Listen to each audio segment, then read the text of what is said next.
You're watching The Experience, Comic Culture and Sales, streaming live daily to Facebook, YouTube, Twitch, and Twitter.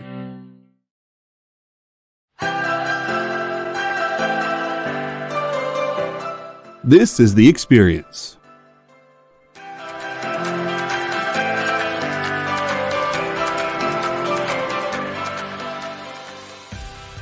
Good afternoon, everybody. Hey there, hi there, hello there. You're as welcome as can be. Hi, I'm Nancy McCann. Welcome to Friday Night Live on The Experience. Welcome, everybody. It's Fat Jack's Comic Crypt. Brendan, Al, Jason, hanging out. There I am. Welcome back to Kicking It with Henry, folks. I'm your host, Henry Compa. It's great to be here with you guys. So we are going to talk about books that are in stores this week. Hi, everybody, and welcome to Mishmash.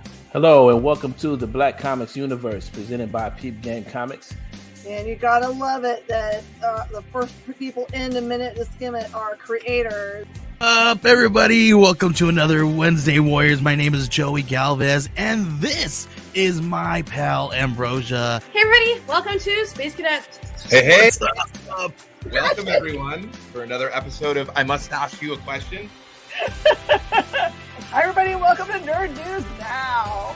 Hey, this is Rex. Welcome to Comic Collectables. Hey, hello, all you happy people. Welcome to the Dan Wickline Show. Hi, everybody, and welcome. This is the crazy show that we do on Thursdays called What's in the Box? What's in the box? Comic Culture and Sales.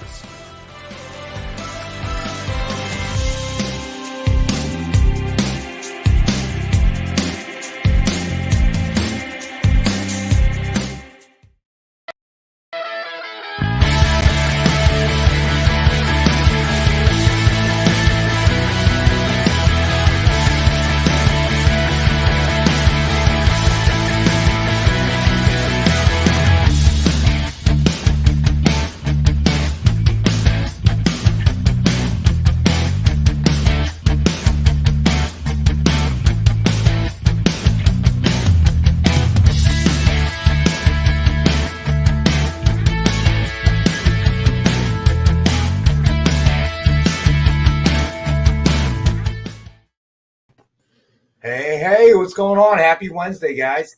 What's going on? What's going on, Alex? So we got Preston in the house, Ron in the house, Joel. Let me see who else we got here. Why is my thing? Jeez, this is weird today.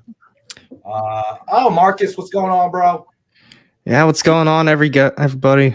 Sheldon, everybody's here. What's going on, guys? Happy New Comic Book Day. So we have Ed Weird. What's up, buddy? So obviously we are missing a John. John has had some issues in his house, so he couldn't get anybody out to look at it until 5 o'clock tonight. If it's a quick fix, he said he'd try to get here, but maybe not. And we're Rupenstein. That's right. We got a statue on tonight. Let me see. No John tonight, or is he picking up the pizza? No, Preston. No John tonight, and he's not picking up the pizza. John actually makes. Is 62 lefty here? I didn't see 62 lefty. Because that's about all I can use. I can be the lefty tonight since I screwed up my righty. So he'll have a list of names to drop by Monday. Yeah. So today is pop that up since not everybody's on Facebook. Today is dry out day, so there will be no. All right, are we coming across blurry or is it Alec? Could be me. I'm showing. Yeah, but we were having some issues on Monday coming across a little blurry. I blame Comcast like I always do. So, all right. So we got but yeah, so John's pretty sad. He likes getting you all drunk, but, he can't do it. Creative Keep, what's up, bud? All right. So I'm clear. So it's got to be on your end, It's Alex. me. Yeah. So I don't know what, yeah. Did you not plug in, or are you using Wi-Fi, or just internet's kind of wonky? Probably all of the above. I just messaged JD. If I get kicked off really quick, it's because I'm going to the Ethernet cable. I have it connected, but I'm still on Wi-Fi. Gotcha. All right. So, all right. So you know what? Nick had promised. Hold on. Let me get there. What is going on with my computer today? It's all wonky. Hold on. All right. So Nick had promised a giveaway tonight, right? So we have a giveaway, and it will be a Dynamite Never Dies #1, FOC 115 ratio UV Virgin cover by Lucio, or is it Lucio Perillo? Maybe I've been saying it wrong like 3 times. I don't even know. So that is the giveaway tonight. JD, if you could throw up the hashtag for the giveaway tonight, we'll get them started early, get everybody in. Whatever. Yeah, there we go. Hashtag AR Comics EXP, all lowercase, and to enter to win the Dynamite Never Dies Lucio Perillo Ultraviolet Virgin cover FOC. So that is the giveaway for the night, and we've got. Let me see what have we got here. Today's been so crazy. Looks like a lot of good stuff. Yeah, we got some interesting stuff here. All right, we do have a statue. The guys found a variant version of the. Let me find it on the list here. How convenient. John's not here, and there's a statue. Yeah, well, of course. That's the way I roll, man. I figured everybody needed something. They can't drink tonight, so well, you can, but I mean, we can always create a new game. Oh, cool. Did I guess Amy got that over? Oh no, that's the wrong one, my friend. Unfortunately. You know what? Now I got to do my own Vanna White thing. This sucks. I was gonna say, John's sitting at home. He's probably got the stream up. He's like, no, there's a statue. All right, so this is the giveaway comic of the night. All right, and it is a UV cover, and it is by Lucio Perillo. All right, so, and we'll bring it back from time to time, and I'll leave it there. All right, so we do have some new sketch covers by, of course, Mariano Nicieza and Joe Del Beato, fully colored. So, again, I want to thank Mariano for coming on the air to help us out. And I think he is going to be on the air on Monday as well to do some more live coloring for us and Q&A. But I appreciate after a long day's work, Mariano goes home at night and colors these out for us, because I told him, I said, the black and white and telling the viewers that it will be colored does not work so well. So now he's trying to get ahead of the game. So I appreciate that. After a long day's work, he's, at his house coloring sketches for me. So, all right. So what's been going on, Alec? Anything new? Not a lot. It's been a pretty busy day. I went to get my, it's new comic book day, obviously. My shop didn't get any Marvel books this week. Really? So they're still having some problems then. Yeah, they didn't get any Marvel. And they said my shop called them and asked like what happened. They said there was something, and it's like, well, why did we get all of the other books, like all of our other Diamond books? And it was through Diamond, like the issue was. And they're like, well, why did you send us all of the other books and not Marvel? So or whatever. No, I agree with you. Them. Yeah, no, I hear what you're saying. That's unfortunate. This seems to be a recurring theme out there. So I want to address Stevie B. You guys need to bring your A game tonight. Stevie B, we always bring our A game, and if we can't bring our A game, we create a game where you drink until you think it's our A game. All right. In order to compete with the excitement being generated by the Weather Channel reporters trying to cover the hurricane in Florida, hope everyone is safe. So all joking aside, yes, obviously it's been kind of hard not to see about Hurricane Ian on the news. I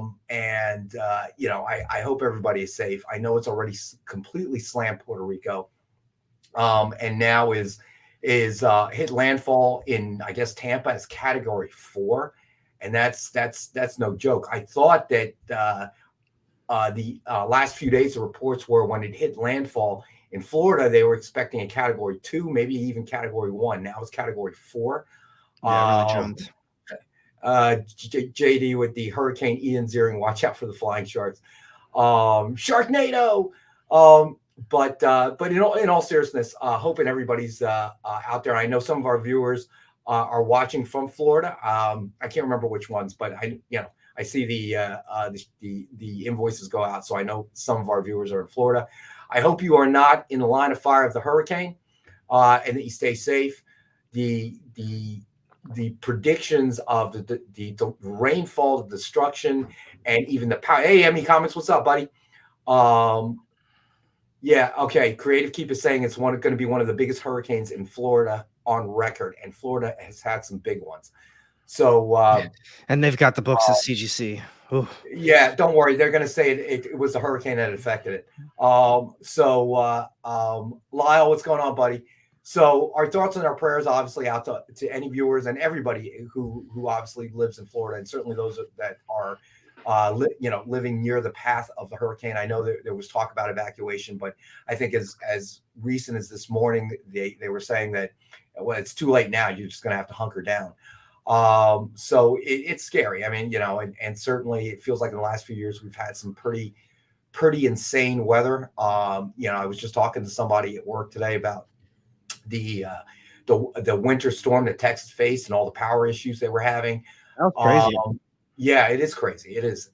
So, probably first thing I'm going to do when I get home is turn on TV and see where we're at with the hurricane.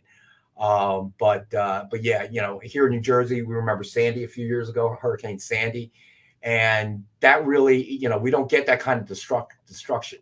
And oh my gosh, let's see, the one that hit Puerto Rico was Fiona, and it went up and took out Halifax and Nova Scotia. Now just imagine that it took out Puerto Rico and then moved its way up to Canada. That's crazy. But again, hoping everybody's safe out there. And if it hasn't hurt you and you're watching from Florida, I hope we can keep you entertained for a couple hours.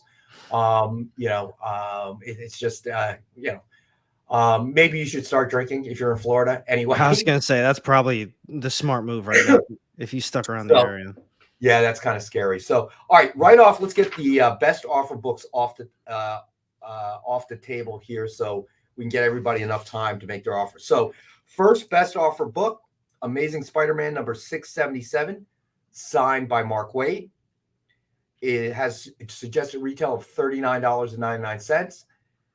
It is number 4 of only 20 signed, and it is a best offer book starting at $19.62.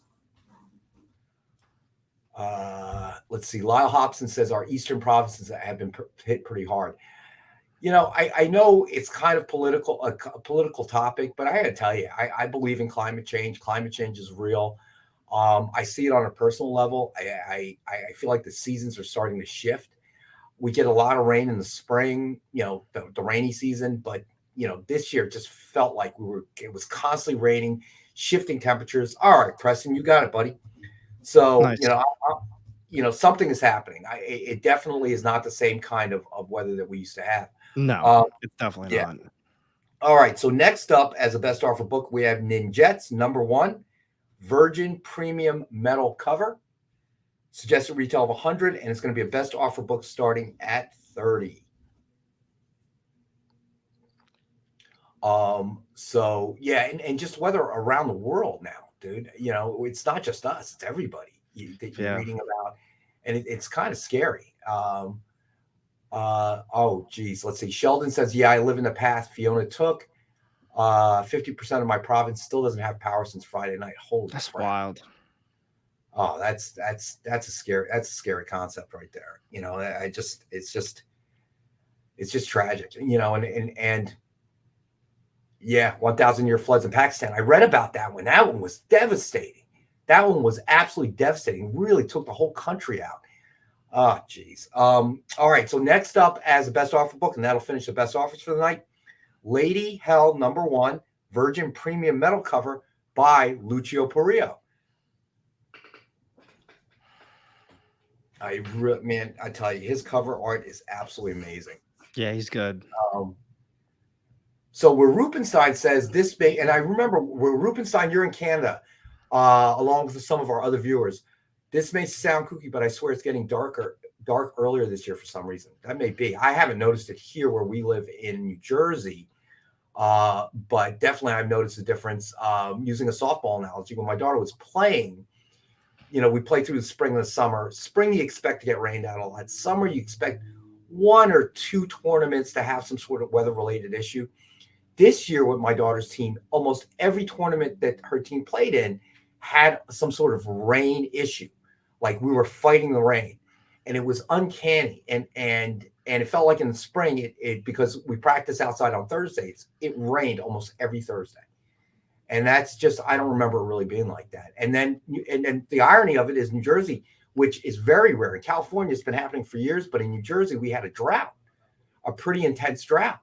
So, they were putting warnings up and stuff like that. So it's just, man, it's just crazy. It is really just crazy.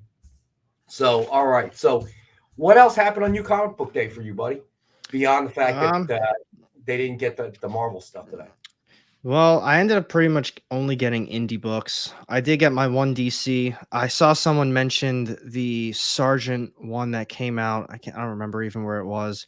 It was a new kind of a DC horror book for kind of Halloween time. I forgot to grab it. They got all their stuff late, and then they either got it late or it didn't show up at all. So everything was kind of all over the place when I went there.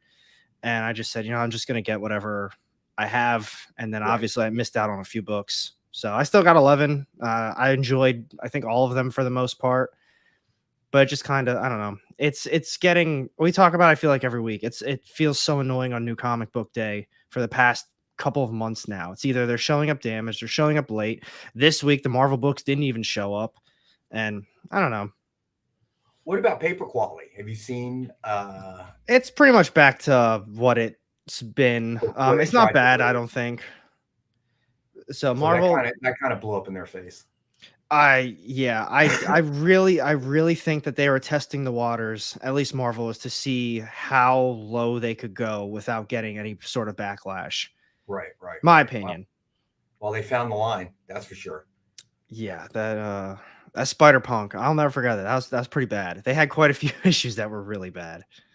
All right, so Stevie B says, I thought climate change was real, but then I realized that it's the same old ice cold New York Jets every season.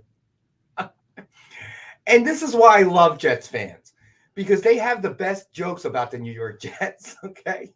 All right, I don't even try to make fun of the New York Jets because some Jet fan will beat me to it. John Cole sent me a very funny meme. It was the cow. I didn't get a chance to forward it to JD, otherwise we throw it up. But we'll save it for Monday when Robbie's on.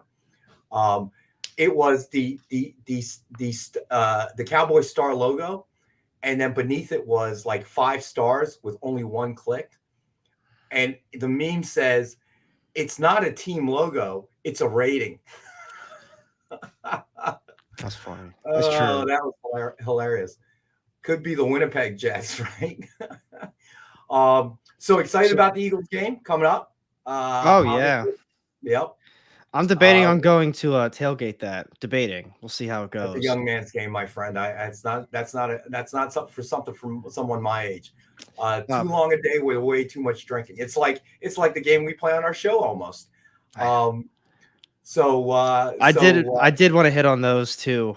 For Rubenstein. So this time they're showing up next week. Usually what happens, they show up in a couple days if they show up late. But I guess for whatever thing happened this week, they contacted them and they said it's going to be showing up with next week's shipment. And as far as what Preston said, with my local shops aren't even advertising DC and Marvel on their websites. That's funny you said that, because yesterday in one of the chats I was in, they said that their comic shop actually stopped selling DC because I think with Lunar, they had to have like $500 at minimum a week worth of books. And the shop said they're not even selling $500 worth of DC books a week. So I just said, like, sorry, it sucks for all the DC fans, but financially it is absolutely not worth it for us to be buying DC books. Yeah, I don't understand that logic. It just doesn't really make much sense to me. No. It's still the local comic shops that are the backbone of the industry in a very real way. So I'm not sure what the game is there, but again, with what's happening with Warner Discovery on a full scale, I mean, it doesn't surprise me. It makes sense. Yeah, it doesn't surprise me at this point. When after the merger, they've been shooting themselves in the foot left and right. It's almost like a cartoon kind of situation. What I did notice today, I've been noticing it for the last few weeks. So the way that my shop does it, in the back, they have a little printout for all of the books, and they make it really organized. It looks nice. For the last few months, it's all of the new comics have been dropping, not getting as many variants. Right. And DC has always just had these stacks. And even when you go into the shop, the walls, when you look at everything, like all the indies, Marvel, DC is always completely full. And I kept thinking, of all these books, you're really skimping on the indies, and even Marvel, you stop getting the variants. But DC, you continue getting so many. And then when I was told that you have to have the minimum of 500, it made so much sense, because even they were like, we have all these people that buy books weekly. We can't just say, screw it, we don't want DC anymore. Right. But yeah, it's they just sit there and they don't move, and then they turn into dollar books, because once New Comic Book Day passes, you're not really going to be selling those books for cover price. They're probably going to be sitting there for quite a while, if until you move them. It sounds like a bean counter's making the call, not a comic fan. So Creative Keep, Hugh Jackman in Deadpool 3 is good stuff. I saw that today. Now they say it's not bringing Wolverine back to life. I didn't read the entire article. I think it was in the title of the article. So I'm interested in that. So that should be very, very interesting. And I love all the Deadpool movies, no doubt. Deadpool's solid. Yeah, absolutely. It's a good tongue in cheek. It hits the mark where Thor: Love and Thunder missed the mark. Yeah. Deadpool can get away with the tongue in cheek sort of stuff. I don't know why.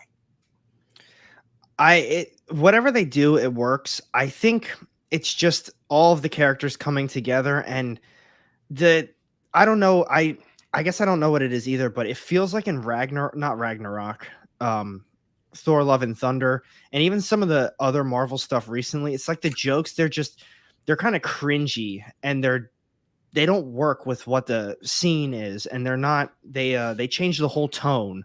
It's Deadpool's Deadpool's already I don't want to call him stupid, but you know what I mean? Like, he's a goofy character. Yeah, the premise, they set that in the first movie. Yeah, they made him out exactly what he was. They're not trying to change who he is at all, and they're throwing these dumb one-liners, and everything he does, it's working. But Thor and all that stuff, it felt very cringy watching it. Like, I couldn't believe that somebody sat through that as like a preview and was like, you know what, this was a good movie, guys. We did a good job on this one. They're gonna love it. I couldn't imagine somebody said that. Right. So okay. So a lot of comments on that. No, you guys are right. I mean, the Logan's death took place in 2029. I think what the article was trying to say, and again, I didn't read it, was that don't expect another Wolverine movie in the timeline, no matter what. Okay. I think is what they were trying to say, that this is just, he's going to appear in the death. Oh yeah. I think that's what it is too. Just an appearance. Yeah. So I did not explain myself well. That's on me. So yeah, Thor. Yeah, I kind of agree with what Triple B's saying, is that Thor was pretty bad, but the story with Jane was all right. But I feel like they didn't hop on that opportunity. No, not at all. There's a story there. The woman has cancer, and she manages to find Mjolnir, and then and pieces all come together, blah blah blah blah, and that could have worked, but then you have screaming goats. You got all this nonsense going on. So Weird says, my wife and I were shaking our heads at Thor: Love and Thunder. It was so cheesy and slapstick nonsense. I didn't know why they went that way. I got to agree with you. There's nothing wrong with the comedy, but it just was, it was just all the time, and that's not what we needed. I think Ragnarok had some comedy, but it was a serious storyline, and that's, I don't know. I really don't understand, well, I mean, the gore, they just, It was all terrible. Yeah. I felt the problem with it was that, like you said, Jane Foster has cancer. They hit on it a little bit. I mean, you don't really have to spend too much time on that, obviously. And then you've got Gore the God Butcher in his name. You didn't see him butcher literally any gods, I don't think, besides the first one. Right. And they built him. They didn't do anything to build him up. And all of a sudden he's this big bad villain, and he's capturing kids. Like, what's going on in this movie? Like, where are we going with it? And it just it felt like it just casually ended. I don't know. I agree with you. I totally got that feeling. And then I just can't stop. But the Russell Crowe Zeus, it's horrible. Horrible. Okay. First of all, the accent was horrendous. And you're telling me with the budget they have, you could, I got it. It can't be a power. It had to be something physical so that they could take it. Okay. But the Thunderbolt, dude, that looked like something you'd buy at Party City for your kid for Halloween. It was bad. Yeah, it was quite bad. Yes, I agree, Edward. They were funny the first time. After the 10th time, I was just, why? Why is this happening? Why? We're in the middle of a scene, all of a sudden screaming goats come out. It's like, oh my God, it was so annoying. Yeah. I'm not gonna lie. I laughed, I think, pretty hard the first time I heard it. And like Edward just said, the second time I was like, yeah, it's pretty funny. And then it turned into like every serious moment, like, all right, let's go find Gore. And all you just hear is these goats. And it's like, why? Why did you have to ruin a scene with that? Or just have Stormbreaker just casually pan into the scene when Thor mentions Mjolnir? The first time is okay. Yeah, like, come on, dude. Yeah, you don't right? need to keep doing this. You're beating a dead horse with this joke. You had this like an hour and a half movie, and you've got the same 3 running jokes throughout the entire thing. Just agree. Stop. Yeah. It just and that's they didn't read the room with this one, not even close. And No. Sheldon brings up a good point. 2 or 3 comedic scenes per movie. Now it's all comedy with 2 or 3 serious scenes.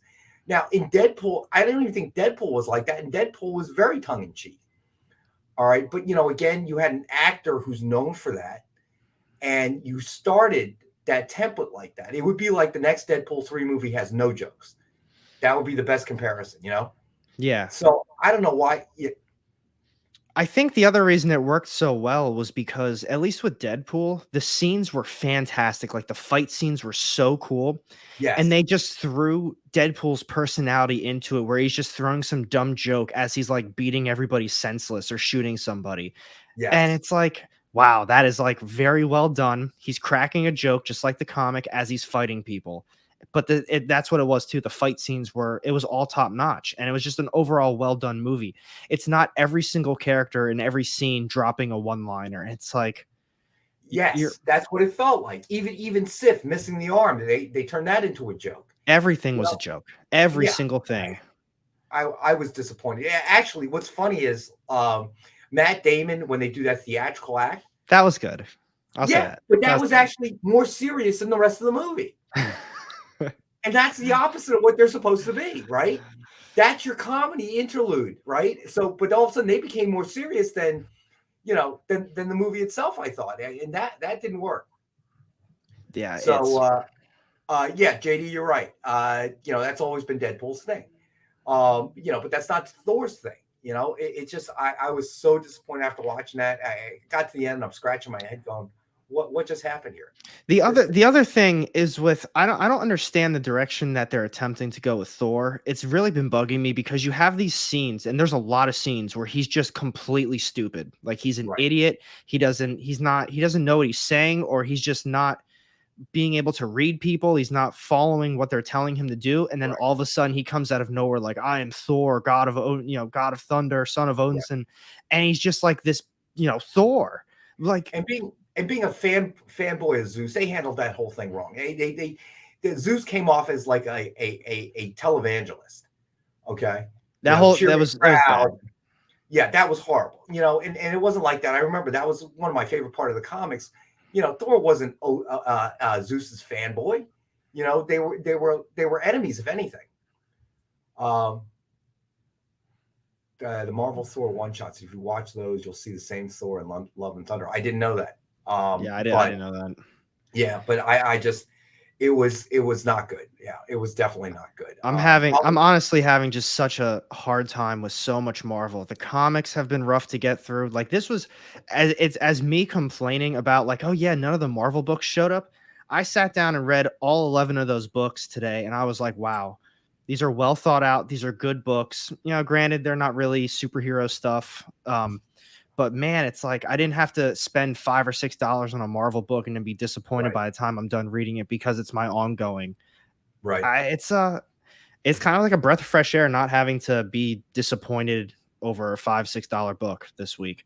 But there were some good ones which kind of sucked too. Like Miles came out, new Thor arc, ASM. But either way, it was a good week at Indies. I'll put it that way. Good week at Indies. Gotcha. All right. So let's see.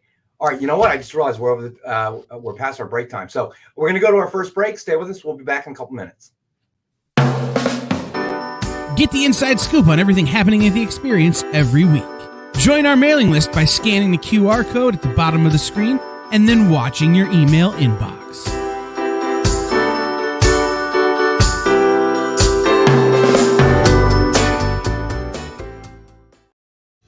You just finished the last episode of your favorite new show, and you just have to talk about it. But all your friends are ghosting you because of that incident last week at the buffet. Oh, you know the one. What you did to that chowder. Ugh. Keeps me up at night. So what do? Join writer Dan Wickline as he breaks down all your favorite pop culture media.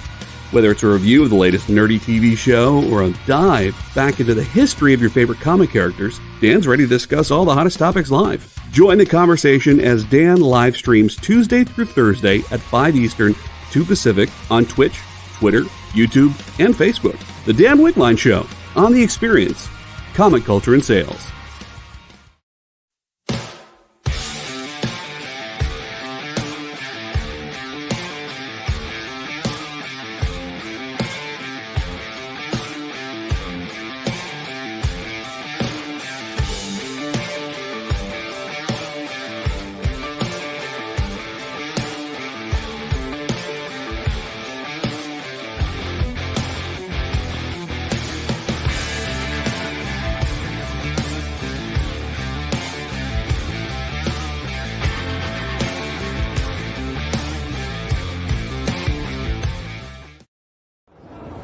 Hey everybody, I'm David Boer, the writer of Kanto, Killer Queens, and All New Firefly, and you are watching The Experience.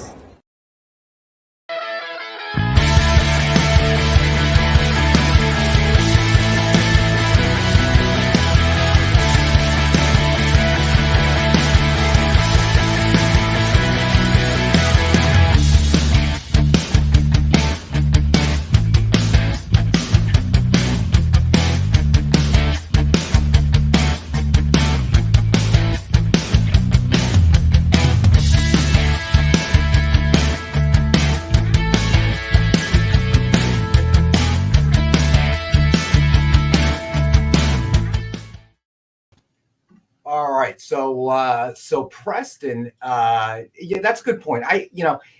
The Dick Tracy movie wasn't great, and it was pretty widely panned. I remember that when it came out, but it had an all-star cast, obviously, and the way they used the primary colors was really kind of cool.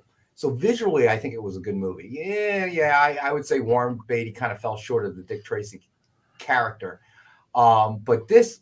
And they didn't make another one. So, they made it. It was done.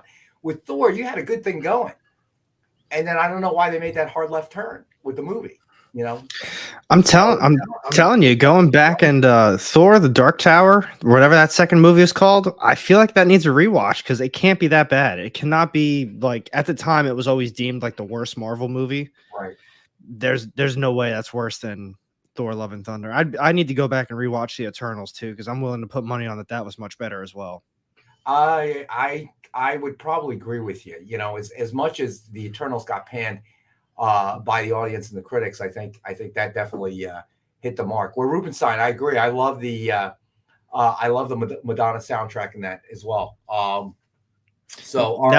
real comparison is: do we need to rewatch Morbius? Which one's worse? I haven't even watched it the first time, my friend. Oh my God. I'm telling you, I sat through the first like 10-ish minutes and I was like, wow, everyone's complaining about this movie and this is pretty good. And then all of a sudden it was like a nosedive. I was like, wow, this is really, really bad. All right. So let's get to another couple books and we'll pick up the conversation from there. All right. So tonight we have Death of Wolverine, #1, ironically enough. M&M Comics signed by Terry and Rachel Dotson. Suggested retail is $69.99. It is number 2 out of 15. And we have one available for $69.99 signed in red. All right. So that is available. Dual signed by the Dotsons. Then let's see. All right. You know what? Let's get to one of the CCAs. I know we're kind of looking for it. Preston, I can't drink enough to make it worth watching Morbius. Sure you can, Preston. If you drink enough and you pass out and the movie's running, okay, you can watch it. Sort of. Sort of, yes. Sort of, right? All right. So next up, we've got All-Star Batman #1, blank variant edition. The Mr. Freeze cover signed with cover sketch by Joe Del Beato and Mariano Nicieza. Suggested retail of $149.99. We have the one available for $75. We'll give JD a second to find that.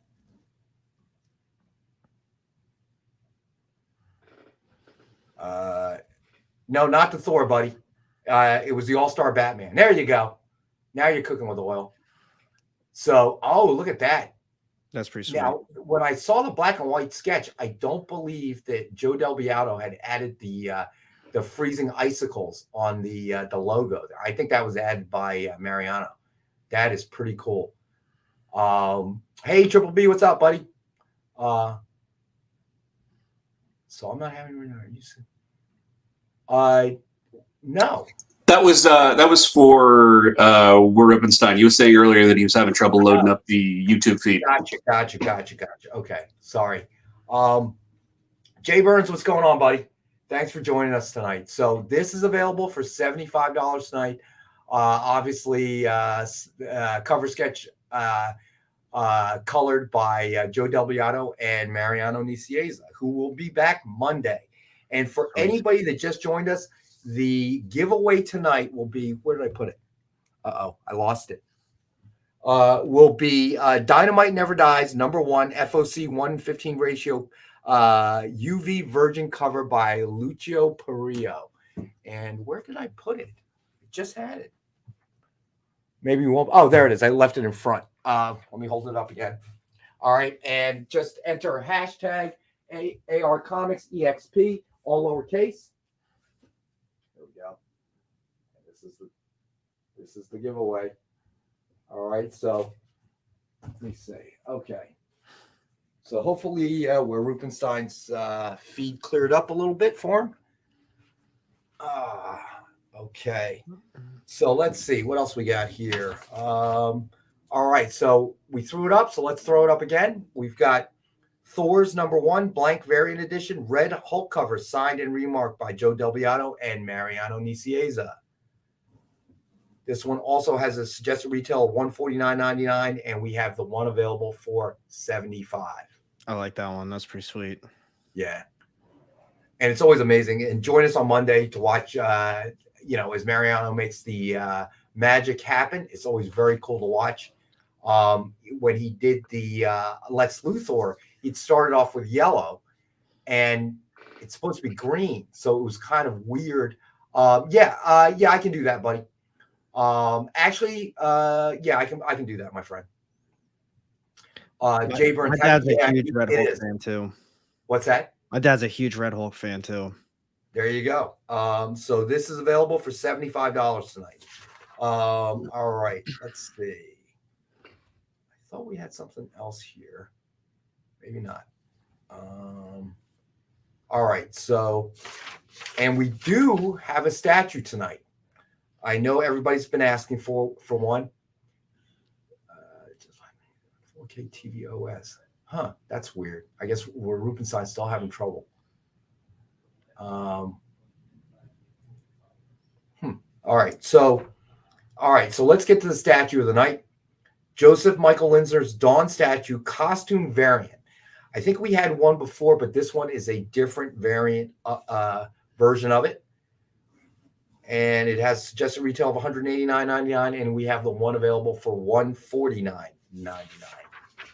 And we'll give JD a second to find the pic there. There it is. And let's see. And you can also see the box to the, I guess, from everyone's perspective to the left of the rack. There you go. Oh, good. Thank you, JD. That's good. So let me look at the dimensions real quick. It is, does it say on the box?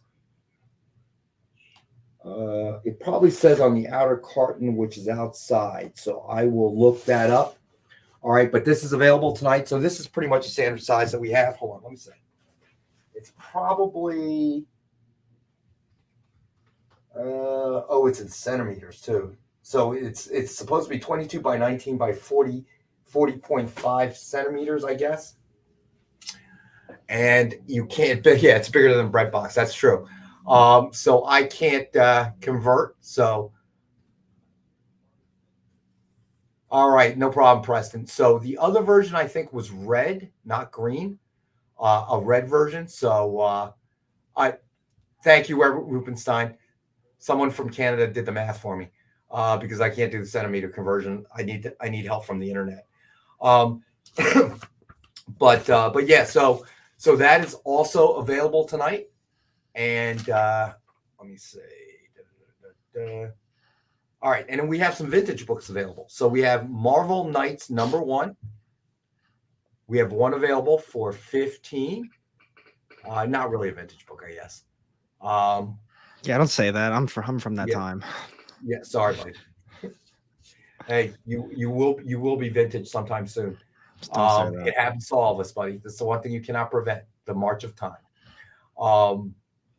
But yeah, so yeah, I the Dick Tracy movie was I got to admit, I was not thrilled with it. But certainly it was better than Thor: Love and Thunder. I'll give you that.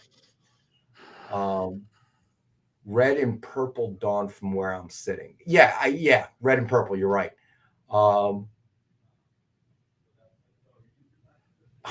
Geez, Stevie B, you better hope your wife's not reading this. If the hair was just a wee bit longer on that Red Hulk, it pretty much resembles my wife after she finds out I bought another comic or some art. Oh, that is too funny, man. JD said this as mentioned, one way to stop aging. There is a red She-Hulk. Not tonight, my friend. I think he just means in general. Oh, you mean in general? I'm sorry. Misunderstood your question. Yeah, I'm not all together here today, I guess. All right. So, hey, Neil, what's going on, buddy? Let me see. Stevie B said, I can see why you want a protective order.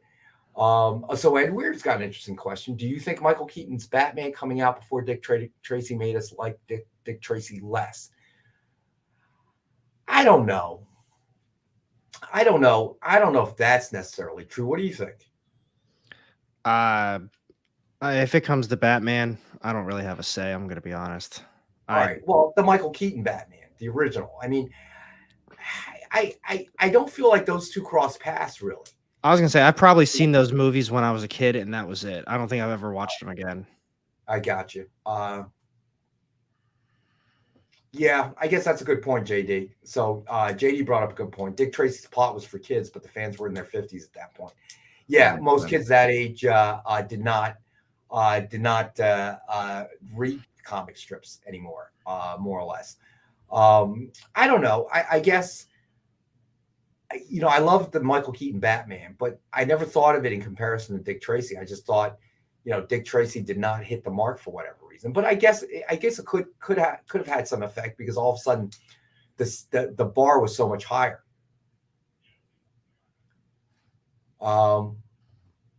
That's true too, Where Rubenstein. Yeah, Batman comics were at their peak when the movie first came out, so there was a lot more push and excitement there. So that may have played a role. Who knows? And kids read comics back then. That's another very good point, Where Rubenstein. I would agree with you there as well.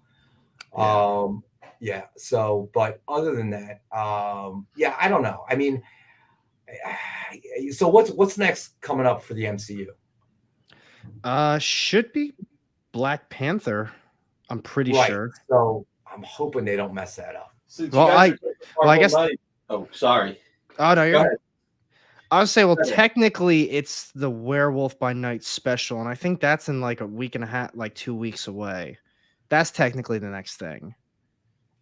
Gotcha. Okay. And it's been getting rave reviews. I am so excited for that. Oh my goodness, it's going to be good. Hopefully. Self-contained. It's self-contained. No anything sprinkled in. It's just supposed to, everybody's like, oh, maybe Blade will appear or this will appear. Since you guys were just talking about Marvel Knights real quick, I'm going to give you guys a sneak peek to one of the items for Friday show. So I'll be right back. All right.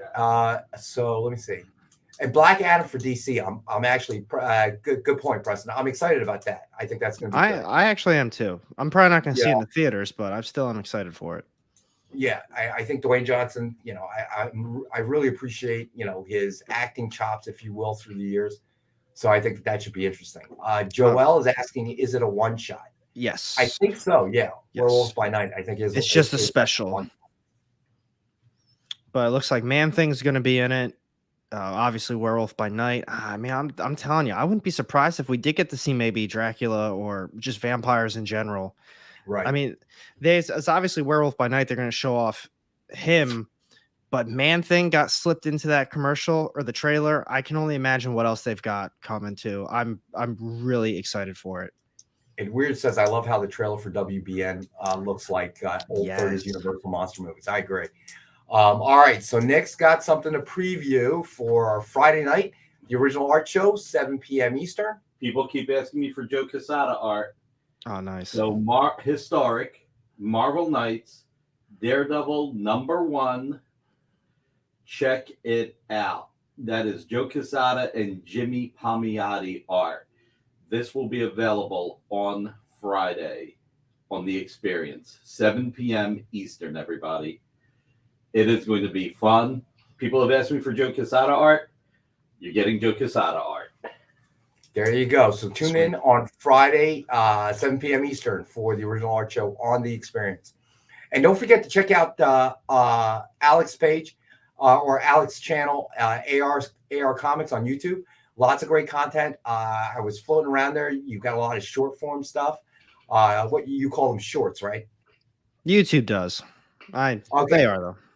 Yeah. So I think you've enjoyed doing those. You've been doing a lot more of them, right? I think they're a lot more fun. I mean, the long form stuff is really cool, but I don't like to just make something just to say like, oh, I'm putting out a video today. I like to make it worth people's while. So if I can make something that's short, it's quick and easy for people to digest with a lot of info.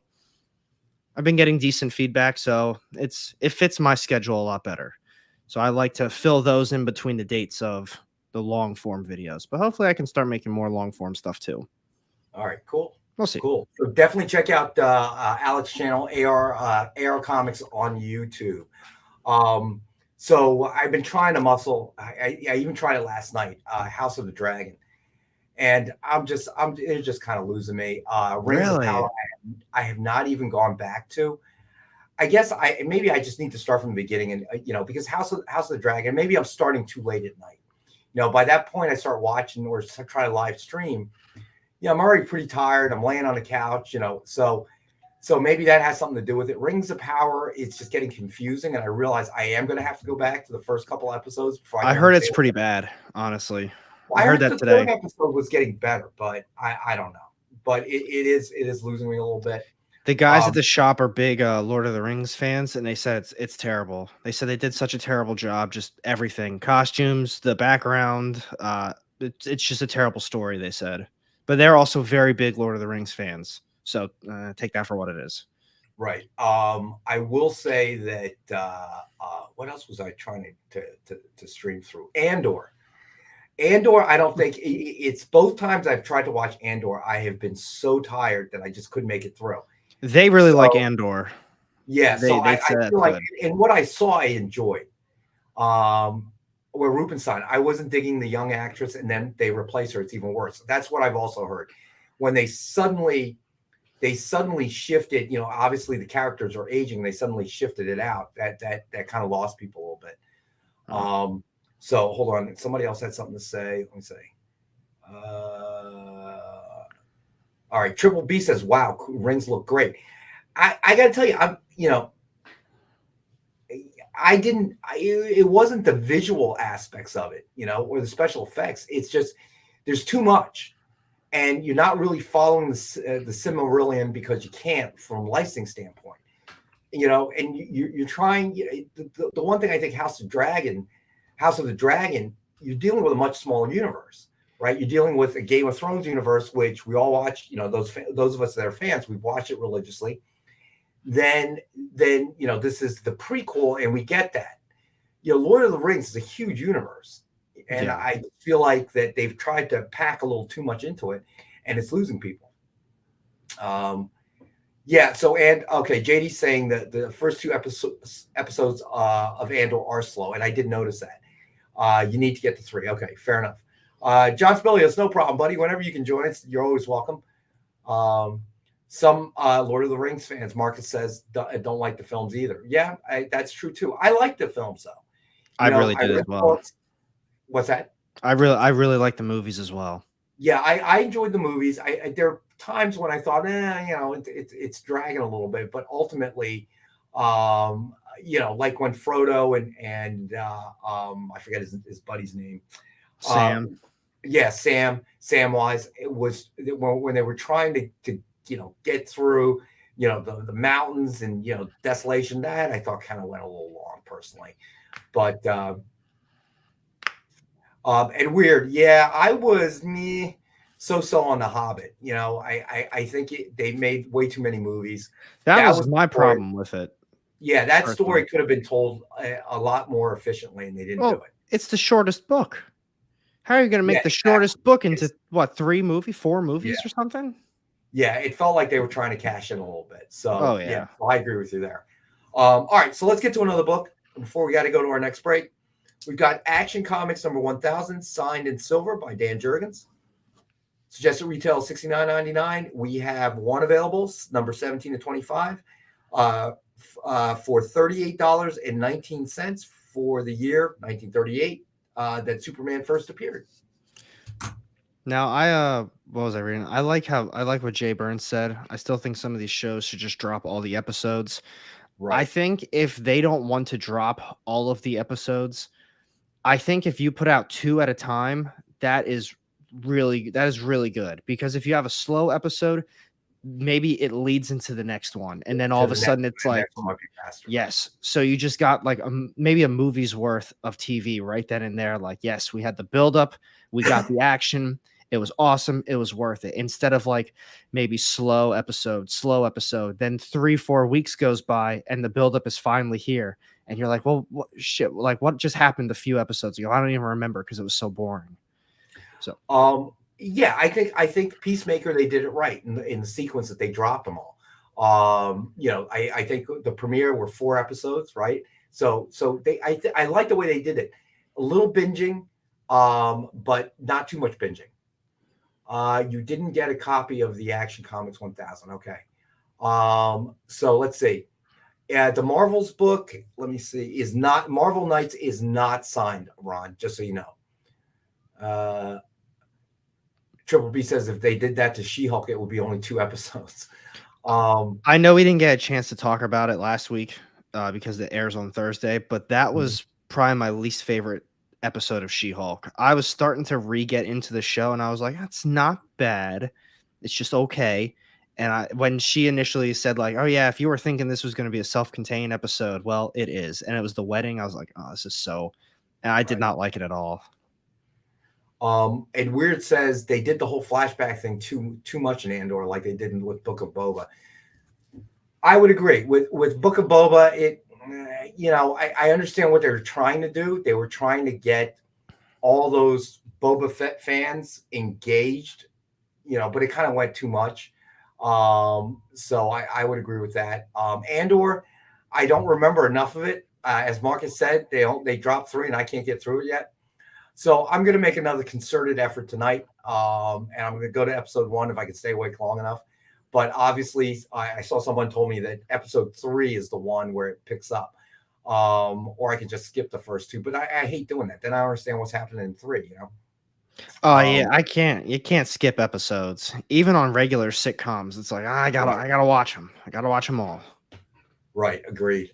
All right. So, so we don't have a picture, so I'm going to have to do my Vanna White thing as well. Let me see. All right, so Action 1000. Oh, here we go. Top middle, yeah. There we go. Wow. All right, signed in silver. I love this cover, obviously. Looks like it's numbered as well. Let's see.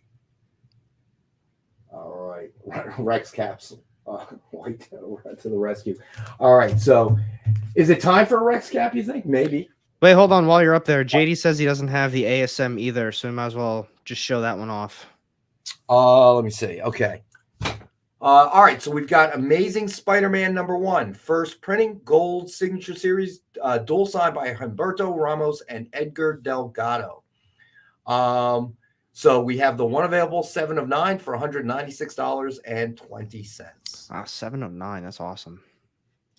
All right. All right, Preston, you're right. It's always time for a Rex cap. So we're going to do it before we go to our next break. I was going to say, and we go to break. All right. All right. So for John Spilios, I don't think he's seen it yet. Marvel Knights #1. And we have one available for $15.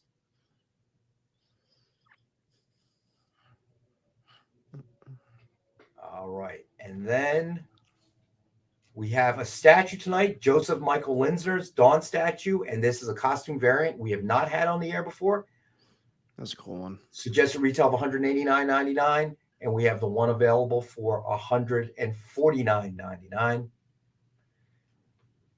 And then we had one of our best offer books, Amazing Spider-Man #677, signed by Mark Waid.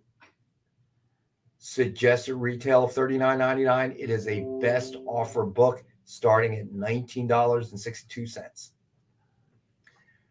And then we had Action Comics #1000, signed in silver by Dan Jurgens. Suggested retail of $69.99. We have one available, number 17 to 25, signed in silver for $38.19. And then we had Amazing Spider-Man #1, first printing gold signature series, dual signed by Humberto Ramos and Edgar Delgado. Suggested retail of $196.20. And we have one available at that price, number 7 of 9, signed in gold. And then we had Ninjets #1, Virgin Premium metal cover. It is a best offer book starting at $30. And then we had Lady Hell #1, Virgin Premium metal cover by Lucio Perillo. Suggested retail of $100, and it is also a best offer book starting at $30. And then we had Death of Superman #1, M&M Comics, signed by Terry and Rachel Dodson. And we have one available at $69.99. It is number 2 of 15.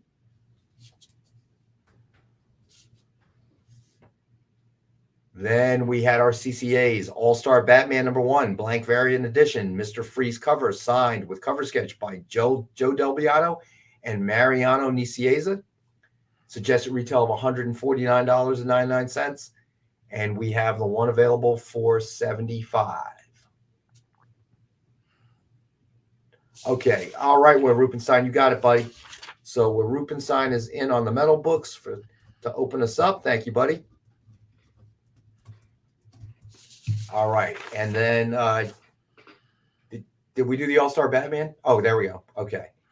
All right, Mr. Freeze, and we have this one available for $75. And then the next one we have is Thor's #1, blank variant edition, Red Hulk. Cover signed and cover sketch by Joe Del Beato and Mariano Nicieza. Cool. Suggested retail $149.99, and we have the one available for $75. All right, and there you go, Preston. There's the Rex cap before you, my friend. All right, and we have to go to our next break, so stay with us. We'll be back in a couple minutes. Did you know that every experience show, including some exclusive content, streams on Twitch? Check it out, twitch.tv/the_EXP. Or just scan that QR code. To be continued. 3 little words that hold the secret to the next great story. 3 words that will thrill you, confound you, give life to new possibilities. Every variation of To Be Continued is a promise of adventure, a promise of excitement, a promise of unseen wonders and unexplored worlds. A promise that every issue you read makes you a part of a never-ending journey, and behind every page there will be an unopened door waiting for you. This story to be continued at your local comic book shop today. Visit comicshoplocator.com today.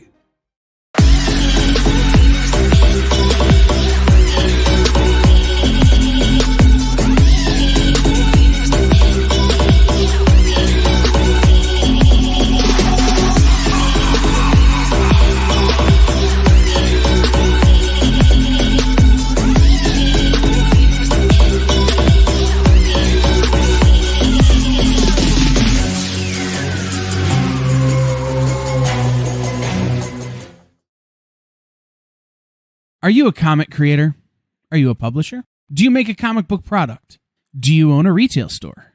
Do you do something I haven't thought of? Who are you and what do you do? Let us know by advertising on the experience and invite our viewers to patronize your product. Message the EXP on social media or email us the_EXP@yahoo.com for more details. Hi, I'm Hedwig Hale, author of She Bites. You're watching The Experience.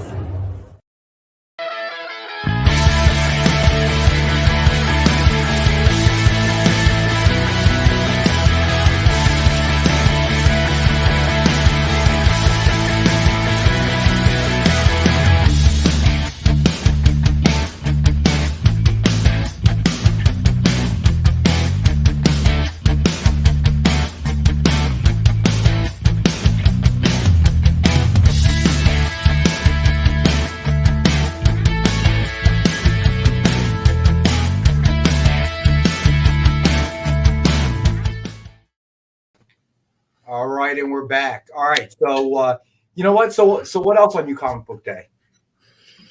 Honestly, not much. I don't think there's a couple new series I tried out. Let's see what I have right here. Tried out a couple new series. Just looking at it, Boom Studios had a new one. Image had a new one that I ended up seeing. Nice House on the Lake is finally back. That's a really good series from DC. But overall, just it's a good indie week. Nothing too crazy though. Even though there's a lot of the issues that were my ongoings that I really enjoyed, I felt as though a lot of them were kind of more, I guess, kind of build-up issues. Right. So even though I was really pumped for them, they were a little bit slower for some of them. House of Slaughter, I'm going to be honest, I have really talked low on that series. First volume I thought was terrible. And the new volume, I really like it. I will admit it is definitely on the slower side. It's a tad bit boring, but it's a good story. This issue gave a lot of backstory on the new main character, Edwin, and I'll tell you what, it's pretty sweet. Pretty sweet. So, all right. So it looks like CGC is handling private signings these days, huh? I've seen a lot of emailers come out. I don't have them on my email chain anymore. I actually don't follow them on any social medias anymore either. I don't know. I don't really have anything against them at this point. I'd put them and CBCS in the same category. I don't know. CBCS had some controversy because they lost some books. They lost a lot of books. Yeah, that's what I heard.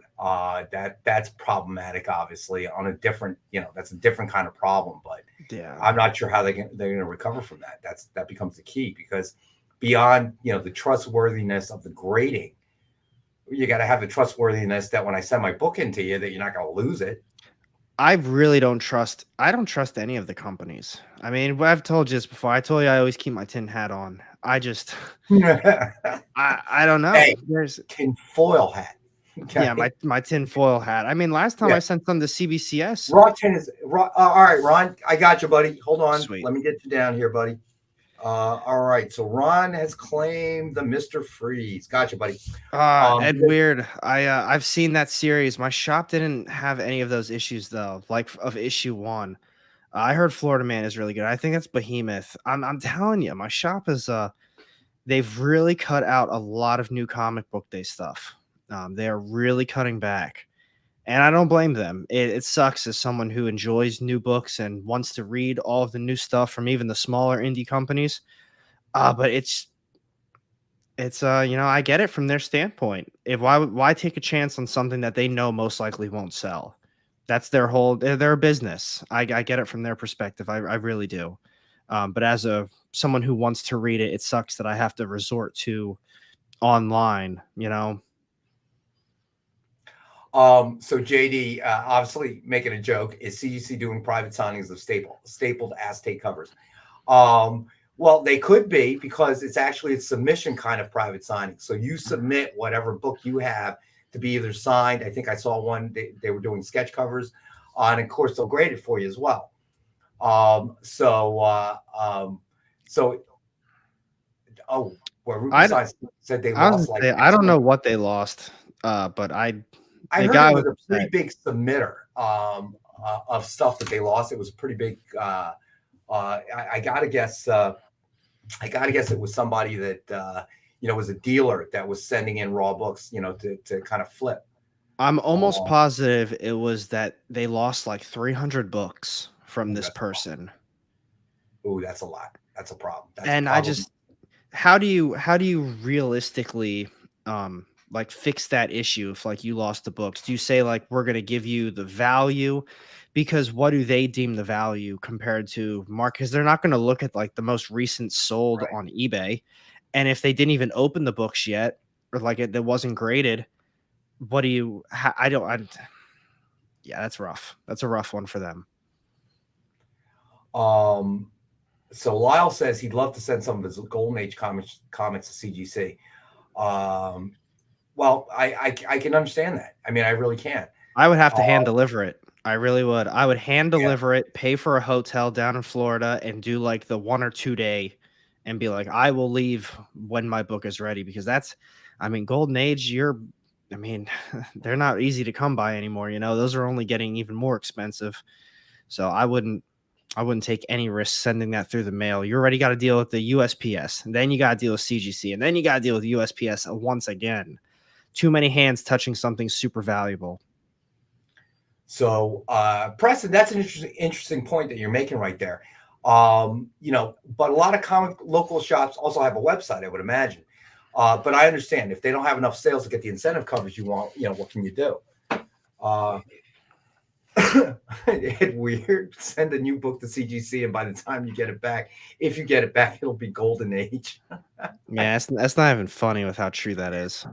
Oh my God, that's hilarious. I heard they've gotten better though. I'll give them that. I'm sure this hurricane didn't help them out at all. Yeah, because they're based out of Florida too. So that's gonna. Yeah, you know what, Rubenstein? That's what I think they should do as well. Okay, I think that I know that for trading cards they'll do that. Your overhead goes up because you're gonna have to bring sonic welder. You have to bring all those plastic slabs. So that becomes a logistical headache, because one of the previous companies I worked at, we would have to do, it was for sports and trading cards, but part of my job was setting up, coordinating the logistics for any cons that we went to. The biggest one being the National Sports Collectors Convention that's held every year, in Chicago. It moves around, every year, but it always returns back to Chicago. Was in Cleveland for a while, which I got to admit, the convention center there itself was pretty centrally located, but oh my God, it's Cleveland. But not to disparage anybody that lives in Ohio. But so I understand the headache, the heavy lifting involved in getting all that equipment in, setting it up, getting shipments there. If you get to a convention center that's heavily union, I know, Ron. So that becomes a difficult measure. So it does, and you don't know how. JD, I used to live in Ohio, so I can disparage people who still live in Ohio, like Kyle. So I can see that. Would the cost go up? Yeah, but they would probably charge you a premium, anyway, for the the expedited grading process. So I don't know. I mean that's a tough one right there. That's for sure. So every day I try to scan what's happening in the comic book news, and there was an article that Tom Hanks, believe it or not, wrote a novel about making a comic book movie, which I think is kind of interesting. I may actually try to pick that up and read it. But yeah, other than that, let me see. All right, you know what? Let's throw another book out there real quick. All right. We got Dark Knight's Metal #1 comic sketch art virgin variant signed by Scott Schneider and Greg Capullo, and has suggested retail of $129.99. and we have the one for $82 for Batman's 82nd anniversary, and we have one available at that price. I don't know. I'm gonna have to read the book, Center 24. I don't know what that means either. So the book is called "The Making of Another Major Motion Picture Masterpiece." So I don't know. I might have to look that up then too. This may be. I didn't read the article, so I'm kind of skimming through it right now. So the novel will also include various comic books written by Hanks and drawn by Robert Sikoriak, prolific artist who's had some experience paying homage to different comic book eras, like the Unquotable Trump, iTunes Terms and Conditions, the graphic novel. So I don't know, man, because I'm a big fan of Tom Hanks, obviously. Loved his movies, so I'd be interested to see that. But that just kind of popped out at me. Let's see.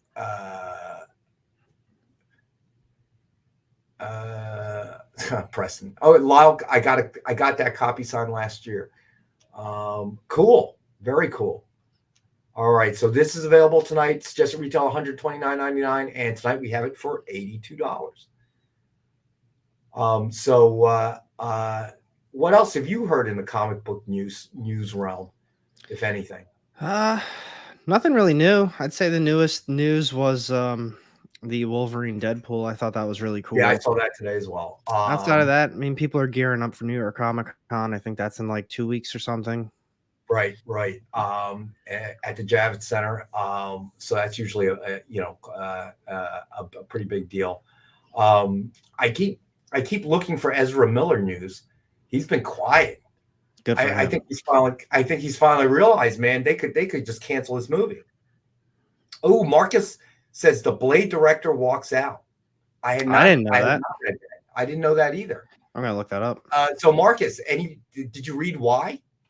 Obviously, we can probably guess, but did you read any specific reason why he walked out?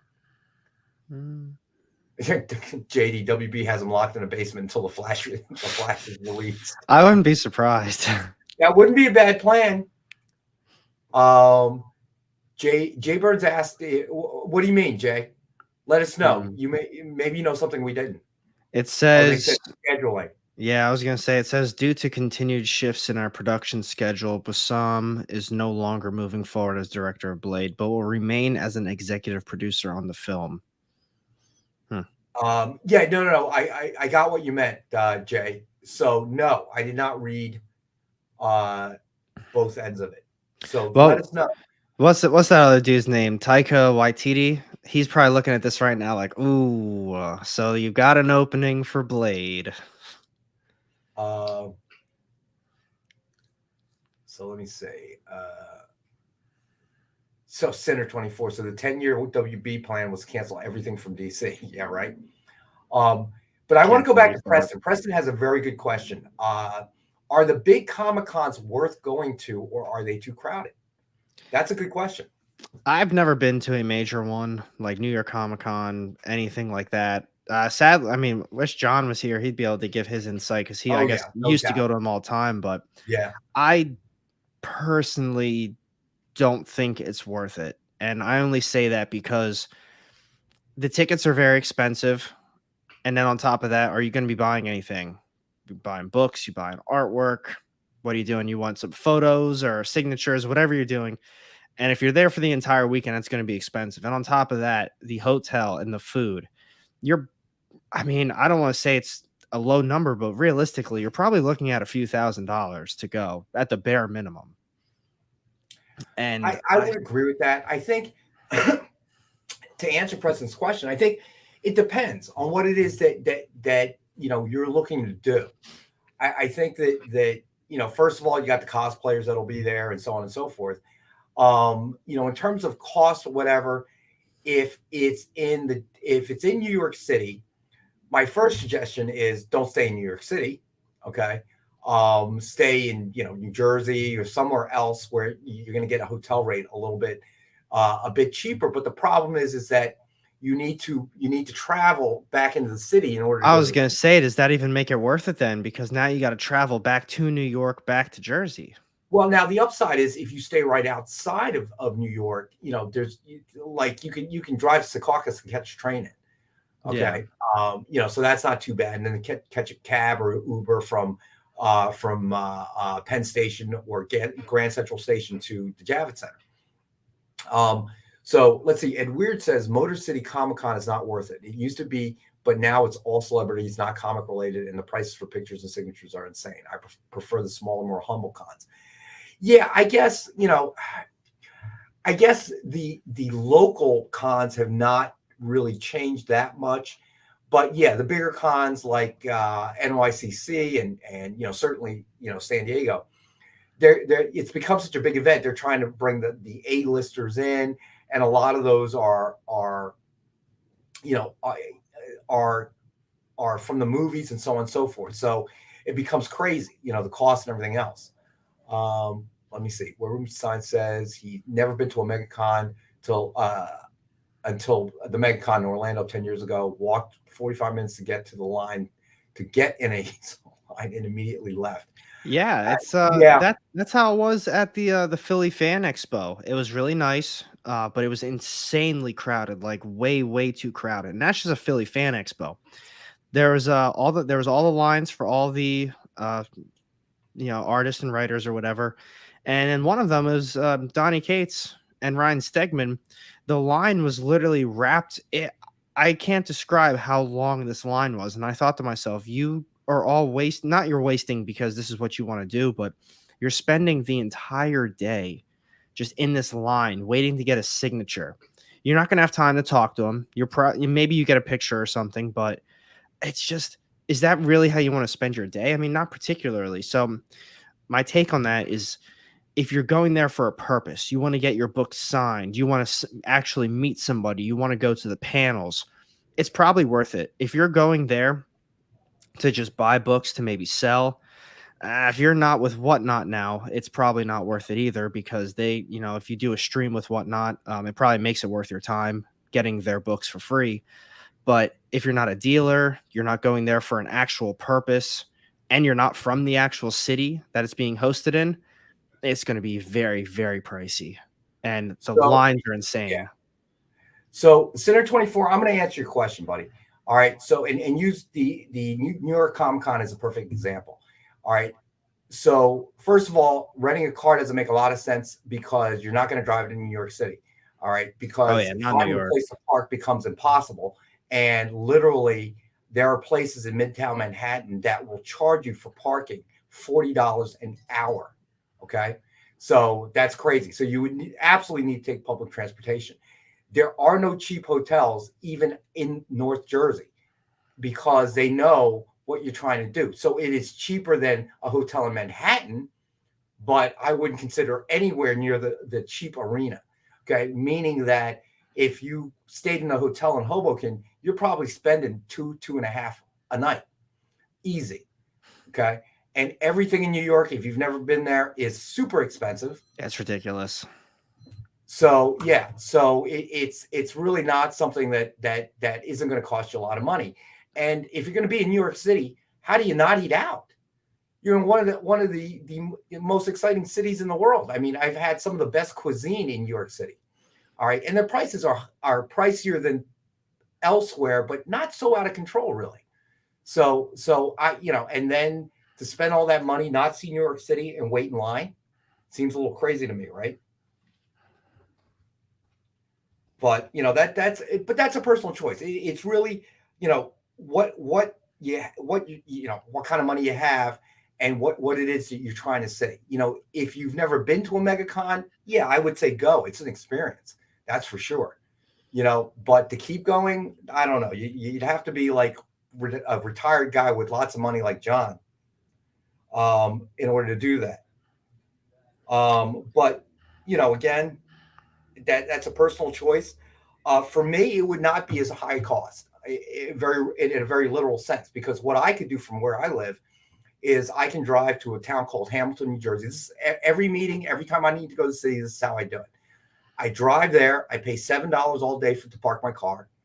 I hop on a train, depending on whether I catch a local express, it gets me into New York City somewhere between, it could take an hour to an hour and 45 minutes, depending on which, if I catch the nonstop, I'm lucky enough, get in there, catch a cab or an Uber to the Javits Center, go in, all right, spend my time there, and then I don't go back more than one day, right? So spend my day there, go back to Penn Station, catch the train into a place called Hamilton, New Jersey, get my car and drive home. All right. But I live 2 hours from New York City. If you're coming from Ohio, that's not practical. So I wouldn't even try to stay in a hotel. You know what I mean? And I'm looking, just for my own sake, I want to look it up for myself. A lot of these hotels, it's looking like $500 to $700 just for Thursday to Sunday. But at that same rate, if you bought the weekend tickets, you're going to need somewhere to put all your stuff on Sunday as well. Oh, that's a good point. So then realistically you have to pick Monday, and a lot of these are looking at $500-$600 for the hotel over the weekend. What's your travel situation? Are you flying? That's probably going to be pushing $500, maybe more because it's a quick thing.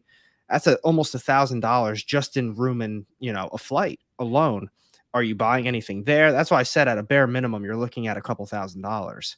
So that's where it comes down to what is the price for you. Probably, and at New York, it's going to cost you more than that. But Lyle Hobson, I love this one. I'll have to get my traveling manager to set up my flight on my Learjet, bring a briefcase filled with cash, and get a penthouse suite and go from there. I'm afraid, Lyle, you forgot one expense. You're going to need a bodyguard with that suitcase of cash to be walking around in New York City. But beyond that, you bring up an interesting point. If you're flying, okay, so let's say you buy a bunch of books and, let's say some high dollar ones that you've been looking for your collection, let's say Graded Golden Age. This actually happened years ago when and this was a trading card issue. So it was the National Sport Collectors Convention. It was in Chicago, Rosemont, Illinois, actually, right by O'Hare.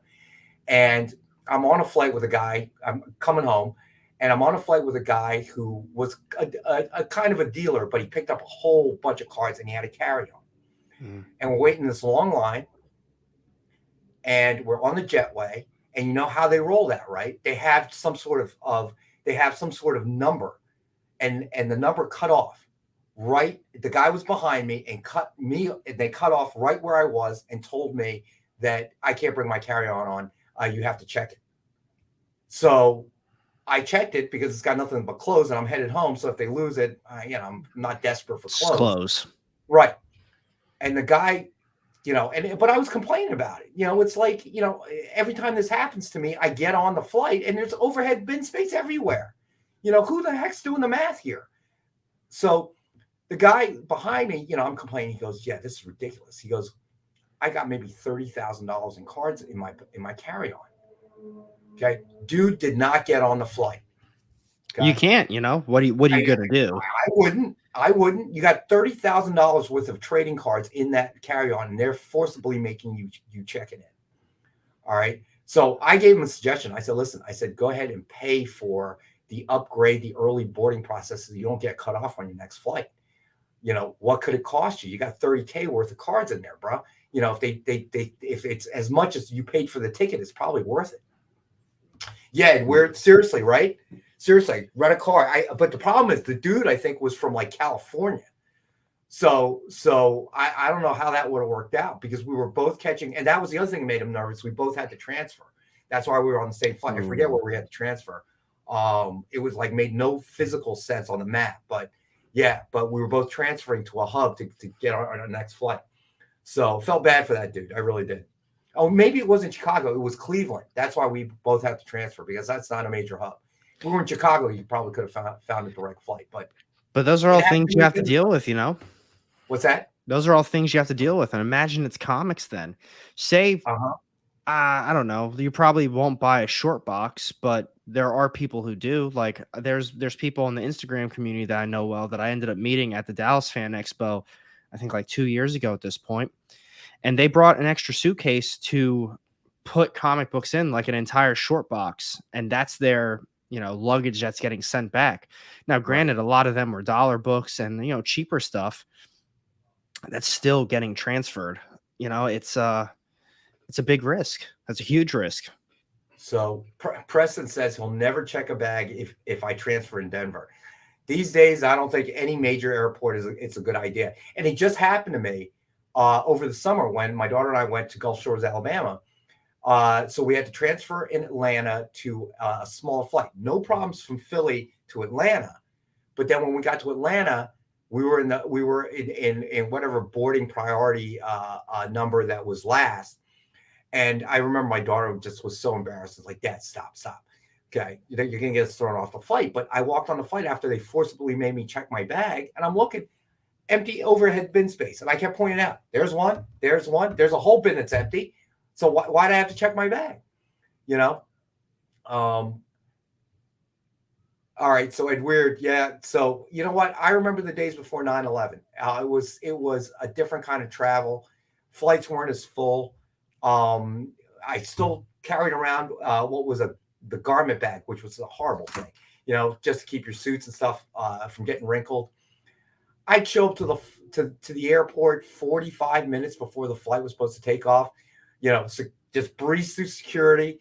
The biggest problem is how far the main terminal was from whatever terminal you need to get to. But then after 9/11, of course, obviously everything changed, so it made flying a heck of a lot more difficult. I don't mind driving, but it's sometimes you got to be there by a certain time. You know what I mean? JD, no friggin' way. I'm not buying that. You know what? I'm totally not buying that, because what changed? Because in 1985, there wasn't a weight distribution problem. So why is it in 2022, there's a weight distribution problem? I mean, I'm not talking about a small puddle jump or anything like that. I'm talking about a 737 here. So, we're Rubenstein. I remember those days before deregulation. That was awesome. Okay, my first flight was empty. I traveled in coach with my uncle. I was going to San Francisco to see my dad. Even though it was still beef or chicken, they had a little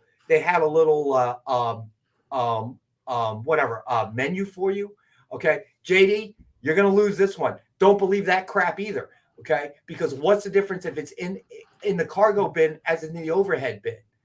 So it has nothing to do with fuel efficiency laws. And how is it they can change the pitch and add 3 more rows so that I'm sitting right here in the seat in front of me? No way. There's no way there is any kind of Lyle, money belt. Man, that is old school, buddy. That's older school than my garment bag. It's weird. Everyone got fat during lockdown. Then there's still, did anyone see this one? This one made me nuts. There was a company out there trying to develop seats so the airlines could add even more seats where you were essentially standing up.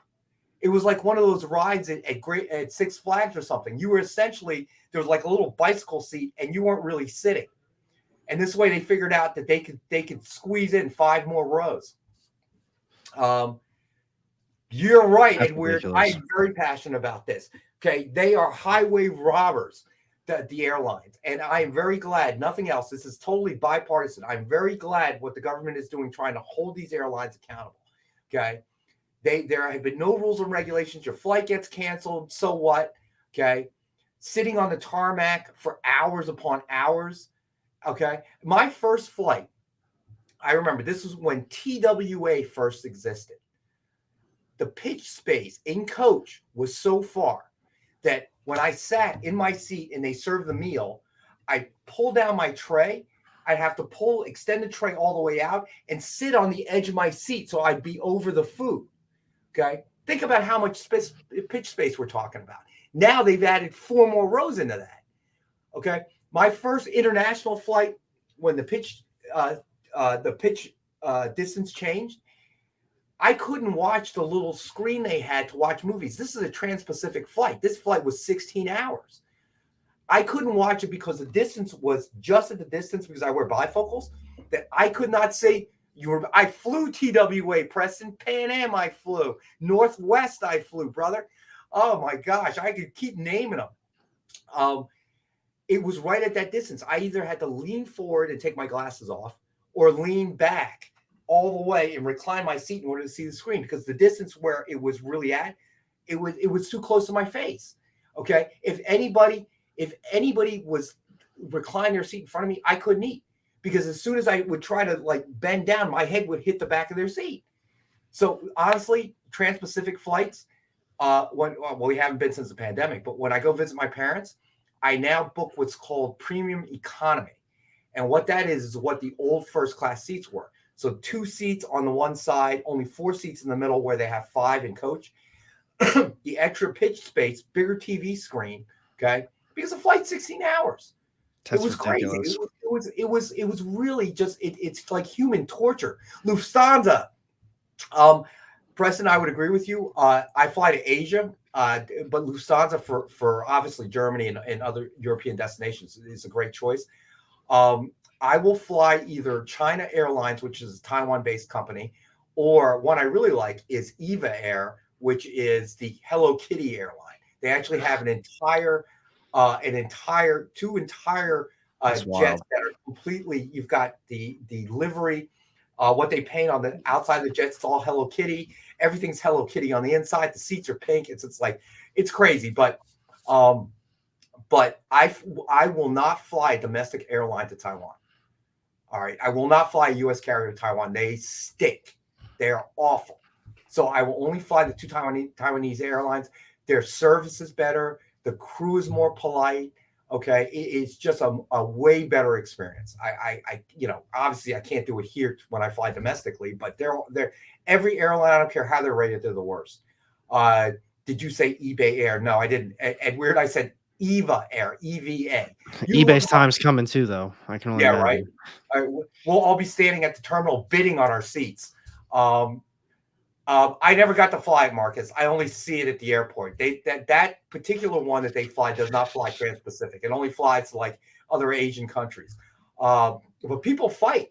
At the Taiwan airport, there's actually a little kind of room with nothing but inside the terminal after you get past security with nothing but Hello Kitty stuff. It's really quite funny. I mean, it's the little things, dude. When I fly Eva Air, I have the noise cancel headphones sitting on my seat, pillow, toiletry, little thing. It makes all the difference in the world, man. I got to tell you. So, but all right, let's get to another book. We got to go to, and then we'll go to a break. We have another book unsigned, but it is Meet the Skrulls #1, and we have one available for $20. That's got a first appearance of that family too, and people are thinking that family's going to show up in something. So Triple B, what a rant. That's right, man.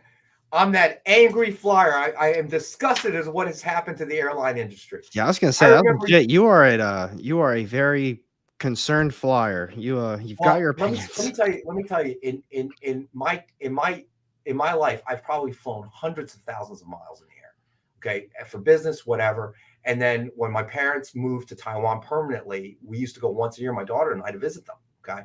So that is a 16-hour flight nonstop from the East Coast. That is a long time to be on a plane. All right. So the little things really start to matter. The quality of the food, the service, all those things begin to matter to you. I believe it. Standby. The standby thing always worked. You get people to you get the airlines upgrading you into first class, okay, because you had a lot of miles. Okay, it's just crazy. Rex is to flying as John is to free movies. Pure passion. That's pretty funny. Well said, Edward. All right, so we're gonna go to our last and final break. We'll be back in a couple minutes. We'll get to the rest of the comics. I'll do a Rex cap, and then we may have more rants about airlines. Okay. I got to tell you, I got a lot to say. I got a lot to say about the airline. So stay with us. We'll be back in a couple minutes. Get the inside scoop on everything happening at the experience every week.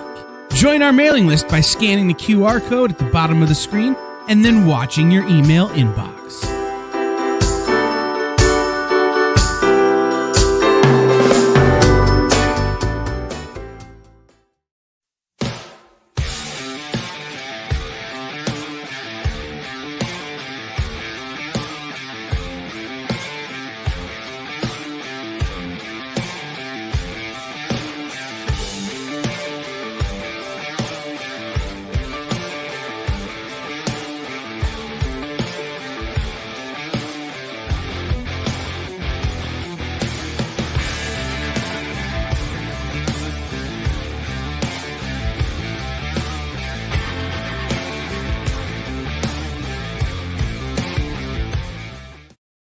Hey, it's producer Kyle. If you like going places where the action never stops, like Las Vegas, the Caribbean, and Atlantic City, then you're probably not who I want to talk to.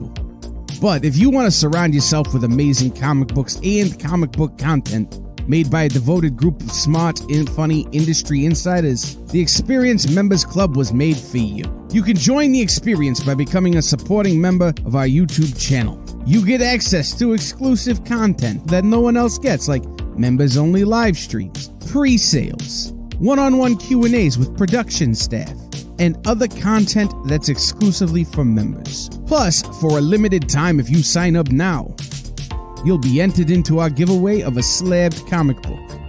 Just call this 1-8... Wait, hold on. It's 2022. No one makes phone calls anymore. Scan the QR code at the bottom of the screen, or just visit the membership section of our YouTube page, and you'll be on the VIP line of the comic book buffet, baby.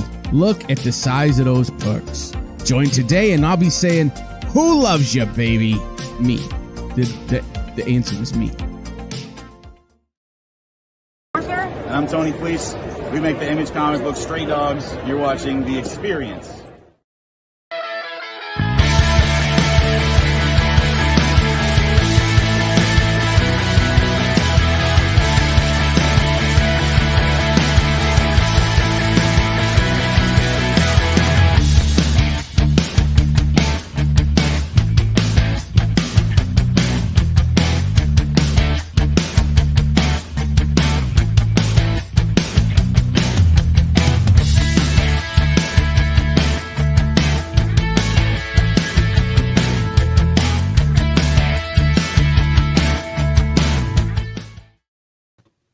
All right, and we're back. So there was a movie that came out. I think it was the 70s. It was called Network, and it had this news anchor that kind of went off the bend. And he had a line, I'm angry as hell and I'm not going to take it anymore. Or he said, I'm mad as hell and I'm not going to take it anymore. And I feel a little bit like that guy after my rant about airlines. We cut the commercial break just so you could get a couple breaths in. You're like, all right. Yeah, no doubt, right? All right, so let me see.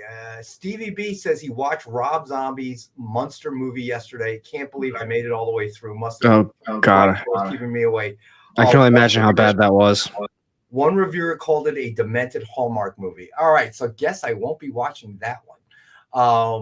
I was kind of excited, but I was amazed that there wasn't a lot of information on it.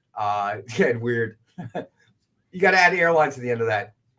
All right, so to remind everybody, the giveaway tonight, if you haven't entered the drawing, all you got to do is throw this up on the chats. It is Dynamite Never Dies, #1, FOC 1 in 15 ratio, UV virgin cover. And all you got to do is throw up hashtag ARComicsEXP, all lowercase, into the chats to be entered into the drawing, which we will do right after best offers are over. All right, I'm going to throw another book out there. And it's Batman Prelude to a Wedding, Robin versus Ra's al Ghul, #1, signed in silver by Tim Seeley. Suggested retail is $69.99, and it is a 5-star book at $50, #6 of 60, and we have one available.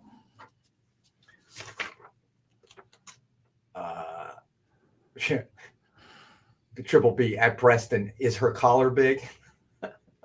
If it was, it would have saved the movie probably. All right, so this is a real nice, interesting book that we have up here.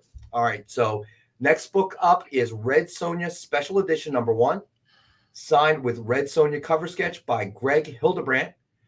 CGC graded 9.8. It has a suggested retail of $1,200, and we have this one available for $1,000. All right, so it is a signed sketch cover by Greg Hildebrandt, and it is graded 8. Wow, that's really good. Yeah, and obviously the Hildebrandt brothers are obviously very famous for their work, and especially the original Star Wars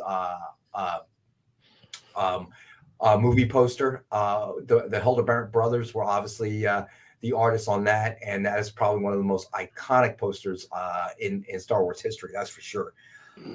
So that is also available tonight, and I'm going to get through the rest of the books, and we will do a Rex cap. Uh-oh. Yeah. What do you mean? Uh-oh. All right, so we got Vampirella, year 1, number 3, Joseph Michael Linsner, virgin cover. Suggested retail of $50, and we have the one available for $40. Love his work too. Preston, must resist Red Sonja, must resist. Lyle. No, that's a sweet cover. That's a really cool one. I love your reference, Lyle. All right. So that is available tonight for $40. And then we had Sheena, Queen of the Jungle, number 9. Another Lucio Perillo, ultraviolet virgin cover. Suggested retail of $50. And we have one available for $40. I love these UV covers. All right. So then the last book of the evening we have is Batman 3 Jokers, number 1, signed by Jeff Johns in silver. It is number 7 of 180 signs, just retail $69.99. We have one available for $39.19 for the year Superman first appeared. Head weird. And weird. I would be divorced if I bought that Red Sonja. Wait, am I talking myself into it? Am I talking myself into it or out of it? Don't know, Ed Weird. But I don't want us to be responsible for breaking up a marriage. But drinking heavily, obviously, we have no problem with that. Marcus, eyes up. It's not all about the collars. All right. So I'm going to do a recap. I'm going to go with the best offer items first. So we have Amazing Spider-Man number 677, signed by Mark Waid. Suggested retail of $39.99. And Preston is currently in the lead at $19.62. And weird. She's sitting right here. I got hit. It's all good. All right. Then we had Ninjets number 1, Virgin Premium Metal cover, suggested retail of $100. It is a best offer book, and where Rubenstein is in the lead at $30. And then we had Lady Hell number 1, Virgin Premium Metal cover by Lucio Perillo. It is suggested retail of $100, and where Rubenstein is also in the lead at $30 on that one. All right, so now for the full recap. As usual, we have the Dynamite 10-pack reader set. Suggested retail of $40 or higher. Cover price of $3.99 or higher.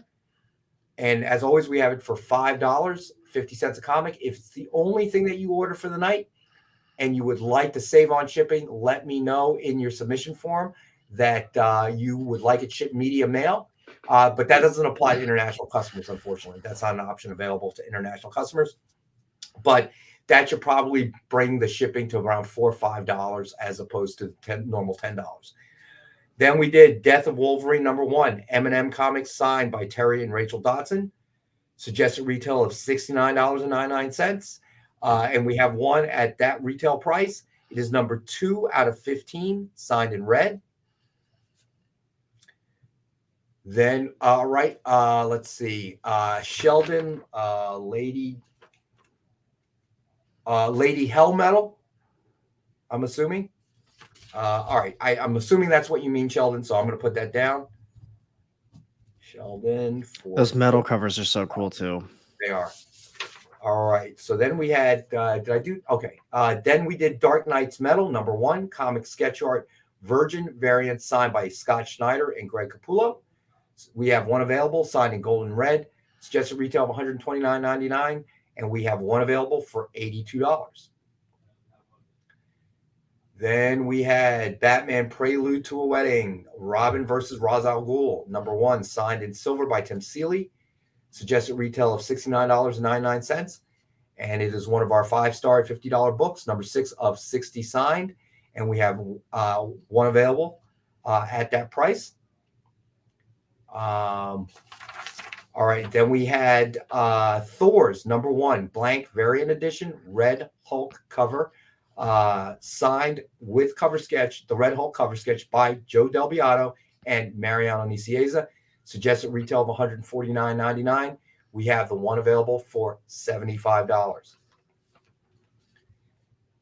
Then we did Vampirella, year 1, number 3, Joseph Michael Linsner, virgin cover.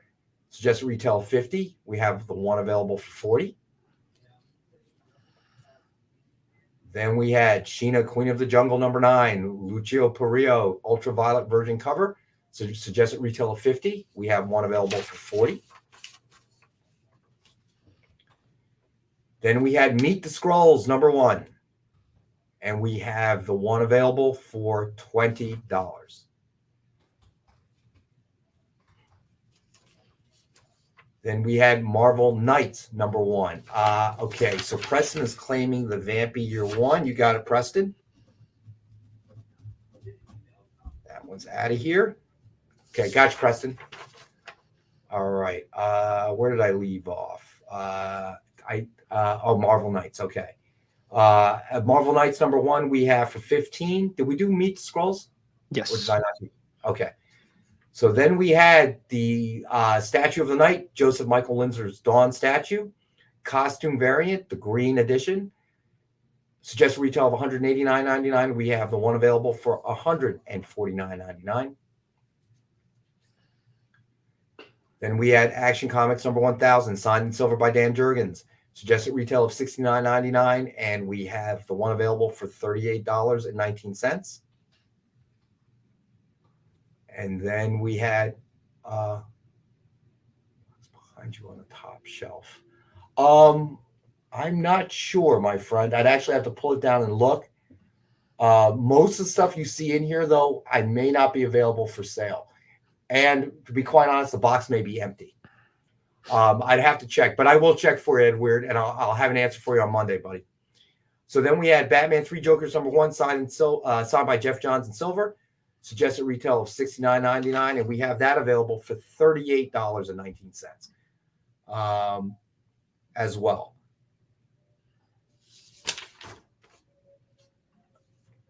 Give JD a second to catch up.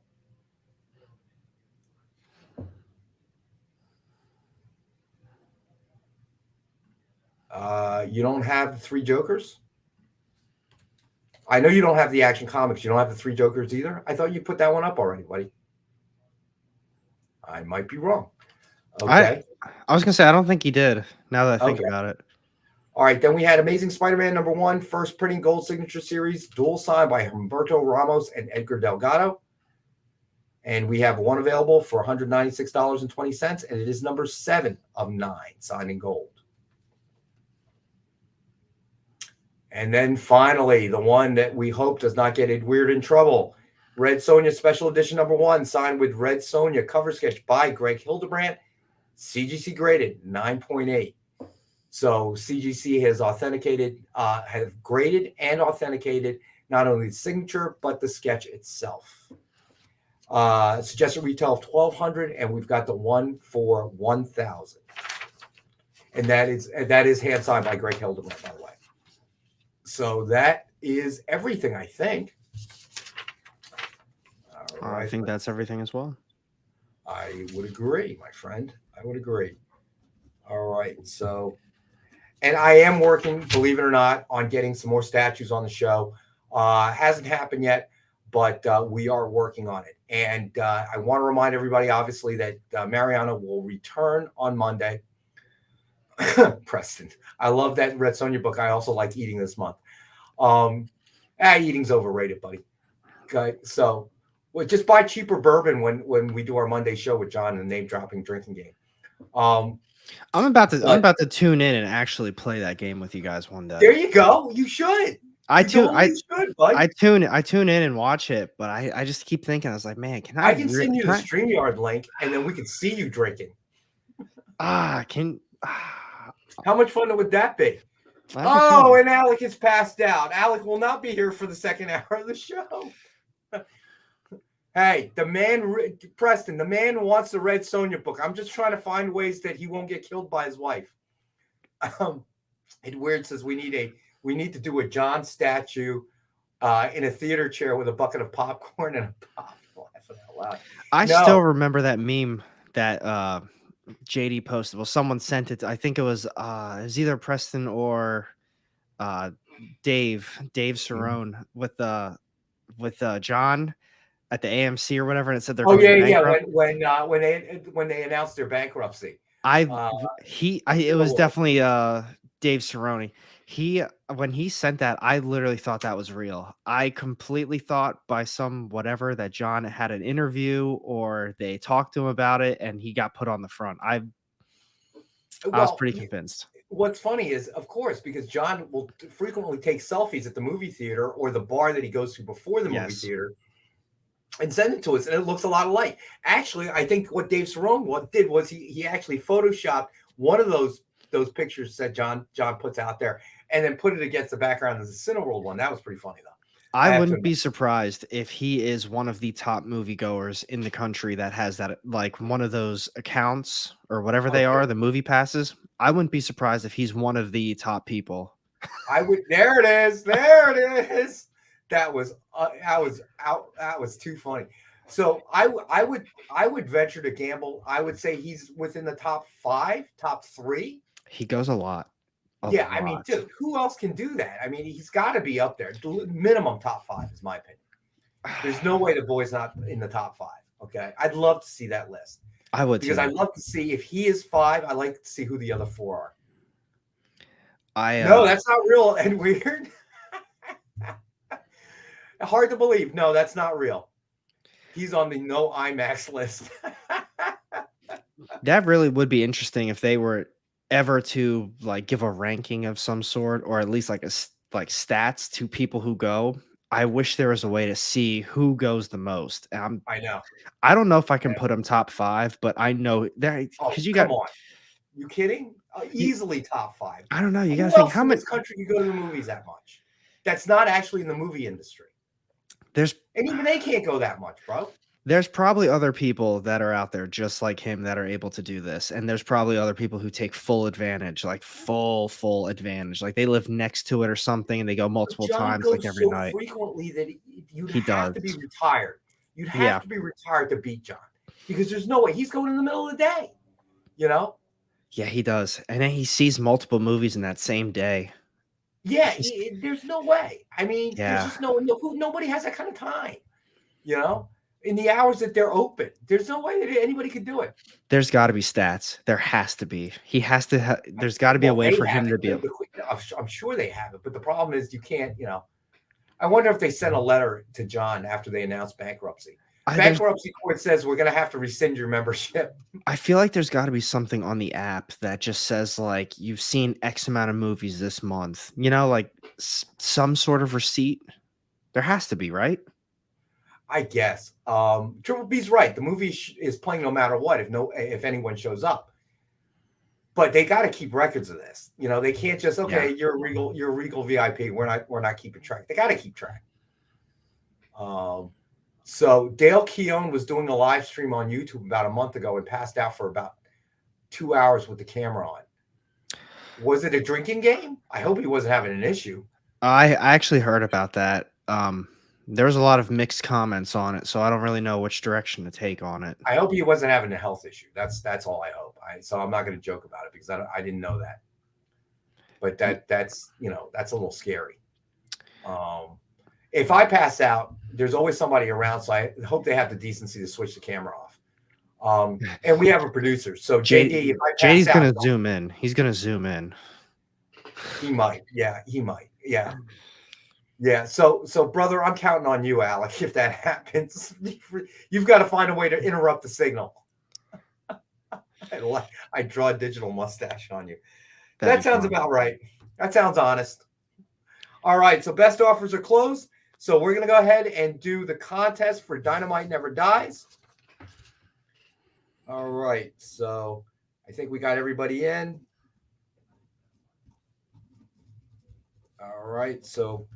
Go ahead, my friend. Do your thing.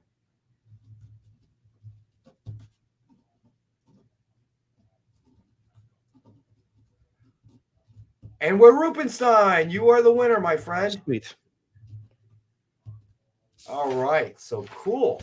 So boom, boom. You got it, buddy. We'll get that out the door to you. With I think you won some best offers too, didn't you? Yeah. You won one. Sheldon won the other one. So we'll get that right out to you, brother. Let me see. Oh, wait a minute. Hold on. I think Jay has something here. According to Guinness Book of World Records, Florida residents Ramiro Alanis broke the record for most cinema productions attended at the same film after watching Spider-Man No Way Home 300 times. Nearly 300 times to it. Ooh, excuse me, I got the hiccups. That's what I'm saying. 9 years ago. There's people out there that will do things like that, which makes me not put John in the top 5, but he's got to be up there. But consistently, he does this with every movie. I'm sure this guy's not doing it with every movie. You know what I'm saying? No, but like if there's 1,000 people, John's got to be top 10. Like if there's only 1,000 people, he's probably pushing top 5. But even if say Ed Weird did the math. Even if there's 4 days of watching the same movie, that's insane. That's crazy, isn't it? But imagine if there's like 50,000 people that have this account, I'd still be putting John in the top 100. I really would. He'd definitely be in the tops. I mean, there's no doubt about that. That's just it's insane. No doubt. It's insane to me though. That's John for you, buddy. Life of the retired dude. Who loves comic movies, comic books and comic movies. That you got the free. But that's the thing. He sees other movies as well. He doesn't just watch those. Yeah. No, I know that. He sees every movie that comes out, and it's he's crazy. Streaming. I guess you got to look at it another way. The amount of time he's watching something like movies or TV shows has got to break the bank. There can't be too many people around the world. I'd actually be interested. 24 hours a day. I know he barely sleeps. I wonder how much time he actually spends either at the movies or watching some sort of stream. Quite a bit. If he's not, he's helping some of the local restaurants out here. He does the food stuff. Yeah, he did a review. A new sandwich place opened up right around the corner from my house. So I drive by it every day, and they put signs up, and I've been waiting for it to open up. And John went to help him out and brought me back a sandwich from them. They're overpriced, poor quality. But you got it, Weird. Hey, listen, that's why we do it, just to have the fun. I hope you enjoyed my airline rant. But I was so disappointed. He brought me the sandwich, needed to clear up that this was not something he made, but, enjoy. Told me where it's from. I was so disappointed because the place was a bagel shop. They closed down. It's been years since anybody took the space. Oh, I think you were just talking about this last week. Yeah. Or the place. By. And he tells me, thumbs down, overpriced. And I'm like, bummer. Bummer. But at least I didn't have to spend any money. Preston, what pull? Regal's going bankrupt. True that.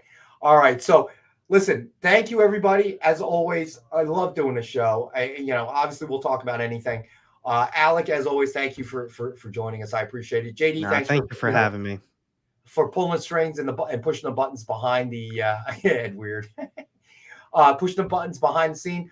Remember, on The Experience, on Friday, 7 p.m. Eastern, Nick will be on with his original art experience show.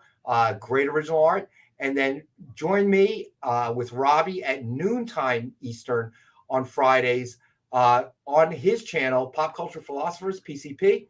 And we do a half-hour show, and we can talk about whatever Robbie decides we're going to talk about that day. So that's always a good time. And maybe I'll go on another airline rant on his show. All right.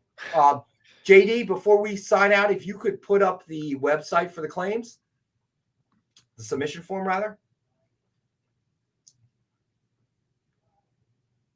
Give JD a second. There it is. And always remember, if you have my email, which most of you do, I think, if you made a claim, you can always email me as well if you forgot what the submission form website is. All right. So again, thank you, everybody. Have a great evening, and we'll be back. Thank you, JD. And we will be back on Monday with Robbie and Mariano, and again on Wednesday with Alec. All right. Be safe, everyone. Have a good night, guys. Thank you. Get the inside scoop on everything happening at The Experience every week. Join our mailing list by scanning the QR code at the bottom of the screen and then watching your email inbox.